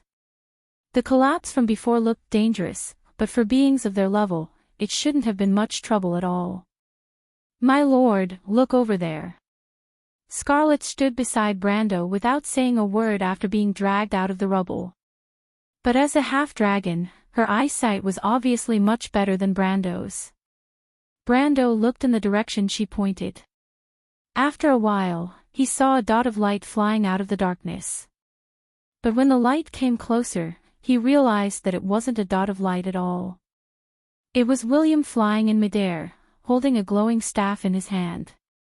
And when he got closer, Brando suddenly saw that the old magician was carrying a person in his hand, from the platinum body made of lightning. Who else could it be but Ovina? William's flying spell was extremely fast. In the blink of an eye, he was right in front of Brando. He descended, his long robe fluttering in the air, and then landed firmly in front of Brando. He reached out and threw Ovina in front of Brendel. She's unconscious. Brendel's jaw dropped as he stared at Ovina, whose eyes were tightly shut. He couldn't believe that this was the mighty Lord heroic spirit from before. Normally, as long as one's body was complete, even if one fell from a height of several thousand feet, one shouldn't have fainted. This was too degrading. You guessed right, little one. After leaving that hall, her power weakened rapidly, the old magician replied. When I found her, she was at most an upper silver level. And her magic was still draining away. I can foresee that if this continues, she won't even be able to maintain her original form. I see. Brando paused, but then he felt a little troubled. He couldn't help but look at the lightning girl on the ground and say, so what's the situation now? Did we win or lose? This girl isn't going to go back on her word, is she? Ahem. What do you take me for? Brando had just finished speaking when the unconscious Ovina on the ground suddenly woke up. Although she still looked a little weak, she still glared at Brando and said, although I hate opportunistic people the most, a win is a win. I won't deny it. The girl panted, and then her face became much rosier. Brando and William both frowned slightly, because at the same time, they realized that Ovina's power seemed to have increased. You can still recover your power. Brando couldn't help but ask, wasn't that hall destroyed? Wait, you. He narrowed his eyes, as if he realized something. But the silver magician leader was one step ahead of him, and a look of realization appeared on his face. Humph, at least you have some smarts, Ovina snapped. Ovina replied in annoyance, it's just as you guessed. My power doesn't increase the closer I get to the hall. Instead, the closer I got to the holy lance of heaven, the closer my power was to its peak. I'm sure you've guessed it, I'm not some azure knight, I'm the heaven. Ha! Brando felt as if he had been punched in the face. So you're saying that everything that happened before was a self-directed act? Not entirely. As a divine artifact, of course I have the right to choose my owner. Ovina lifted her chin and answered proudly. All right, that has nothing to do with us anyway. Brando shrugged. It wasn't the first time he had seen a magical equipment with a soul. The ring of the Wind Empress on his hand had a heroic spirit sealed in it during the War of the Holy Saints, not to mention that many famous magical equipment in the Amber Sword had similar mechanisms. However, it was the first time he had seen a heroic spirit sealed in a ring that was so powerful. But the more it was like this, the more it proved the value of the heaven. He thought for a moment and continued, no matter what, you admit that we won before, right? So now you can choose who your owner will be, right? Yes, Ovina answered through gritted teeth. But before that, I have a question. I want to know how she was able to pierce through my elemental power. The girl in lightning form looked at Scarlet on the side, her face once again filled with disbelief. Like Brando, she couldn't figure out how a gold rank could ignore the influence of her elemental power of fate. Brando glanced at Scarlet and thought for a moment. Maybe it's because of her dragon bloodline. Impossible. Ovina denied without hesitation. She's just a gold person. Since when did their bloodline have such power? Unless some genetic mutation happened in the past 10,000 years, but the chances of that are too small. Genetic mutation. Brando chewed on this word by word. Did the Amber Sword have such a setting? But the girl in lightning form only snorted coldly and didn't answer him. The darkness seemed to fall silent again until the Archmage William thought for a moment and said, maybe I know why. Everyone turned to look at him. In our history, there are some things that can allow people to change their fate and break free from the shackles of fate. The Archmage answered slowly. Brando, you know that little girl Alaz, right? Ah! Brendel suddenly exclaimed with a look of sudden realization, so that's how it is, I got it. P.S. The mighty baboon is at it again. Please don't mind the wrong title of the second chapter. Anyone who cares about details is an idiot. Keep following me on Weibo.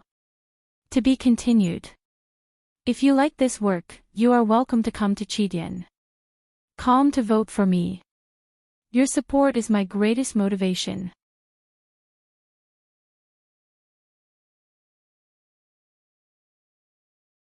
Chapter 678. So, what's going on? Ovina asked with a frown, still half kneeling on the ground. She rubbed her arm with one hand and frowned. The girl's energy body looked like it was made of platinum. The white irises in her eyes were like translucent rings. Only when they contracted slightly could one guess what she was thinking. She was obviously very angry right now. The reason is actually very simple. Brando grinned. His voice echoed in the darkness with a hint of playfulness. He suddenly raised his hand and placed it behind Scarlet, pushing the girl who had been standing in the shadows with her head lowered in front of him. Lady Ovina, you must have heard of the legend of the fairy's golden apple, right? Scarlet seemed a little nervous. She turned to look at her lord in surprise. But Brando shook his head at her, indicating that she need not be nervous. He did this in hopes that Scarlet would leave a deeper impression on Ovina, because Ovina would definitely choose the successor of the Holy Lance of Heaven from the three of them. He himself was more accomplished in swordsmanship, and William's identity and profession were not suitable to be the successor of the Azure Lance. Therefore, he hoped that Ovina would choose Scarlet as the successor of the Azure Lance. Most importantly, he hoped to give Scarlet courage and confidence, so that this Highlander girl would understand that no one's existence in this world had to rely on others. He hoped that Scarlet would have her own thoughts and destiny, to pursue her own dreams. A Scarlet who would always stand behind him, like a silent shadow. This Scarlet made his heart soften. But it was also because of this that he hoped the girl would understand that there was no such thing as a lowly background in this world. A girl from the countryside of Butchie could also become the hope and protector of many people in a certain era. Only confidence and hard work were the driving forces of every individual's progress in civilization and order.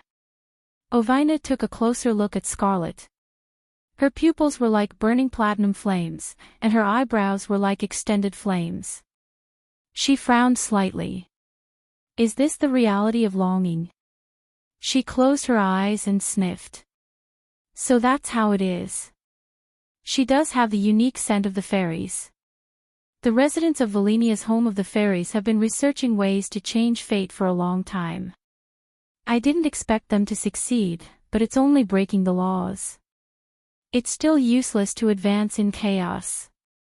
I was too careless. Then she opened her eyes again. She looked at Scarlet and then at Brando. I heard her call you Lord. Is she your subordinate? Oh no. Brando thought Ovina was going to hold a grudge against him and hurriedly explained, I guess you could say that. Barely. Ovina stared at Brando suspiciously and dragged out her words. Brando pondered for a moment and quickly organized his words. It's probably because I helped Scarlet when she was in trouble, so nominally, Scarlet is now by my side as my guard. Of course, you can also think that I'm forcing her to return the favor, but no matter what, the contract between us will continue until she feels that she has repaid the favor, Lord. Scarlet turned around and called out softly. Brando's self-deprecation obviously made her nervous. Brando hurriedly gave her a look. Ovina looked at the two of them with slight disdain. How clumsy. But I didn't know you had some kindness in you. But don't you think it's a bit inappropriate for me to acknowledge her? It's not just that she's weak, because that's not the point. The point is that she doesn't have the heart to become strong. Without confidence, she can't look at herself. How can she realize her beliefs? Maybe she's even confused about her beliefs.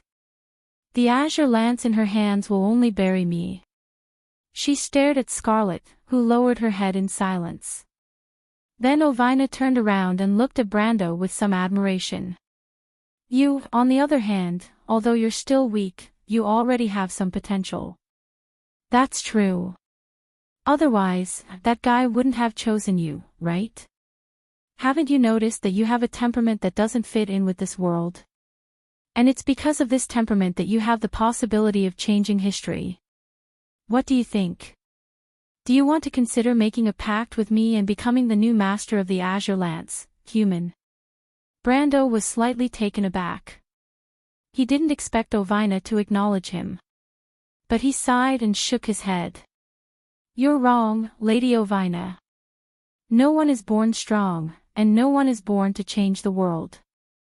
But at every moment, everyone will change themselves for some reason. As long as there's something important in your heart that needs to be protected, anyone can become strong. In this world, strength and weakness have never been a constant factor. I've seen Scarlet's anger over her dead companions. It's because of that anger that I believe she can do it. Scarlet, raise your head. You've defeated Lady Ovina, so you also have the right to be acknowledged by the Azure Lance. Brando ordered firmly and sternly.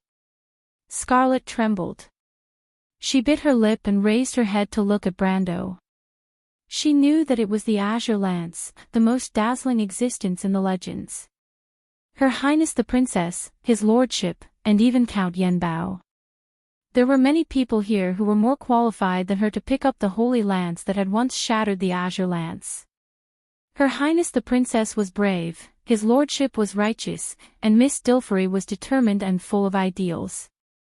Everyone here seemed to be better than her. The Azure Lance could belong to any one of them, but how could it belong to her? But even so, there was still a trace of indescribable gratitude in the depths of her eyes. That gratitude was because she was touched by the acknowledgement. The darkness was controlled by solitude for a moment, and it silently spread out. William stood beside the three of them. Under his silver eyebrows, his wise eyes revealed a look of interest. It was as if it had nothing to do with him. He only occasionally used his fingers to sweep the dust off his long sleeves. As a wizard, he had no interest in the ownership of the azure lands to begin with. Ovina couldn't help but groan. She was probably grumbling about the fact that she had been defeated by a little girl like this. She couldn't help but look at Brando with some annoyance. You really want her to pick up the azure lance? Can't she? There are many others in the Great Hall. They are even more suitable than her. That half-elf girl, she is calm and collected. And that little woman dressed like a merchant who came with you, she has a noble bloodline. There are a few others. Although they aren't as good as these two, at least they are much better than her. Ovina frowned. I really don't understand your thinking. I know that, but I still think Scarlet is better. You. The girl of lightning stammered. Why? Because she is ordinary. That's why she can turn from a cocoon into something magical. In a time in the past, the Knight of the Azure Lance once used the Holy Lance to shatter the Azure Lance, causing the stars to fall to the ground. In the end, it brought about the Age of Mortals. Lady Ovina, in Curlut's history, the Azure Lance represents an endless struggle. Even the lowliest of existences can stand at the pinnacle of glory. Because of this, the Age of Mortals is filled with color. Brando answered slowly. Ovina was speechless for a moment. She glared at Brando. The sound of clapping finally rang out. William clapped his hands lightly and answered, Well said. The age of silver and gold has long passed. Mortals have to control their own destinies. Lady Ovina, honestly speaking, none of us here have the right to inherit the Azure Lance. But in comparison, sometimes a coincidence might be Martha's will. This, all right, I understand. Ovina sighed and stood up from the ground. She looked at Scarlet and extended her hand. You are very lucky, little girl. Come, extend your hand. Let me see what you are thinking. Scarlet hesitated for a moment and turned to look at Brando. But Brando only nodded slightly at her. Okay. The Highlander girl seemed to have finally gathered all her courage. She bit her lip, then extended her hand and placed it in Ovina's palm. Ovina closed her eyes and her sword-like brows finally relaxed. For the first time, a peaceful expression appeared on her face. So this is your past. It is better than I imagined. But it is only a temporary setback. It is not an excuse for people to be weak. The Azure Lance is a sharp blade that protects the mortal world. Scarlet, the shattering of the heavens and the falling of stars. This is the history of mortals conquering their destinies. Can you feel the courage contained in all this? Yes, you want to protect. Ovina suddenly asked. Then there was a short silence. Scarlet did not answer. But after a while, Ovina suddenly opened her eyes. She turned to look at Brando in confusion. The strange meaning in those platinum eyes made even Brando pause. But when he looked again, Ovina had closed her eyes again. Open your heart and accept me, Scarlet, Ovina chanted. From this day onwards, until the final day comes, Scarlet repeated. The contract is established. A pillar of white light and a green halo spread out from the darkness. Like an invisible wind, it lifted the Highlander girl's long hair. Scarlet suddenly screamed, because she saw Ovina turn into the purest white light in front of her and merge into her chest. Everyone saw this scene. Out of all of them, only Makarov, who was bound to the wall by lightning, had the most complicated expression. He probably could not understand why Brendel would give up the opportunity to sign a contract with the Azure Lance, and give this unprecedented divine weapon to his adopted daughter who was not particularly outstanding. The princess frowned slightly, but quickly understood. Dilfari was curious. Among everyone, the only one she liked was the merchant girl, who was bound tightly by lightning. It wasn't that Ovina was giving her special treatment. It was just that the merchant girl was too dishonest. Plus, the witch queen's inheritance in her bag was not to be underestimated. But even so, Roman said happily to the white mist on his shoulder, I knew Scarlet would be the most suitable. Last night I even made a bet with Brando. Because among us, only Scarlet uses a gun, right? That me is so stubborn, unlike me who guessed the result right away. Scarlet and that gun are so compatible, so beautiful. When I have time, I must borrow it from her and play with it. White Mist yawned. She was too lazy to answer her, and too lazy to remind the merchant girl that Metasha also used a gun. Even though Metasha was a heroic spirit, Roman probably didn't think that far ahead. On the other side, in the darkness, after the seemingly endless light dissipated, Ovina had turned into thousands of lightning bolts. The platinum lightning gathered into a bundle in Scarlet's hand. When the light faded, all that was left was a shining spear. Upon closer inspection, it was the holy lance of heaven. Scarlet stared blankly at the pale green holy spear that was like jade. She couldn't react in time. Lady Ovina. The holy lance in her hand buzzed. This is her. Brando walked forward and stared closely at the legendary holy lance. Ovina is the will of the holy lance. But your power is still too weak, so I'm afraid you won't be able to sense her presence for the time being. As he spoke, he lifted his head. Without Ovina's power restraining them, the lightning cages in the hall dissipated. The remaining magic brought everyone down slowly, landing not far from Brando and the others. The merchant girl, who was the first to land, immediately shouted in surprise, Brando. Then she hurried over. My lord. Brando. Mr. Brando. After that, Metasha, the Shire, Freya, and Princess Griffin all gathered around the three of them. Of course, without exception, everyone's eyes fell on the holy lance of heaven in Scarlet's hand. This was the weapon that pierced through the heavens in the ancient legends. The Roman couldn't help but blink and asked curiously, Brando, is this lance really as powerful as the legends say? Is this lance really as powerful as the legends say? This was undoubtedly the question in everyone's mind, including Brando. He thought for a moment, then walked forward and placed his hand on the blade of the holy lance of heaven in Scarlet's hand. Scarlet paused and looked up at him in confusion. My lord. Brando didn't answer immediately. He had already seen a pale green screen of light extend from the tip of the lance. Holy lance, divine weapon, attack, 112-147 plus 45 strength, plus 45 dexterity, plus 45 vitality, plus 45 bloodline, plus 45 senses additional skills, fate, a legend that has accumulated over time on the spear. It is like an eternal fate that curses its enemies. Any target hit by the holy lance will continuously bleed from the wound due to the curse, dealing 11 points of damage per second. This damage can be stacked repeatedly. Holy lance, pure wind elements surround the blade of the lance, the wielder can summon the power of lightning.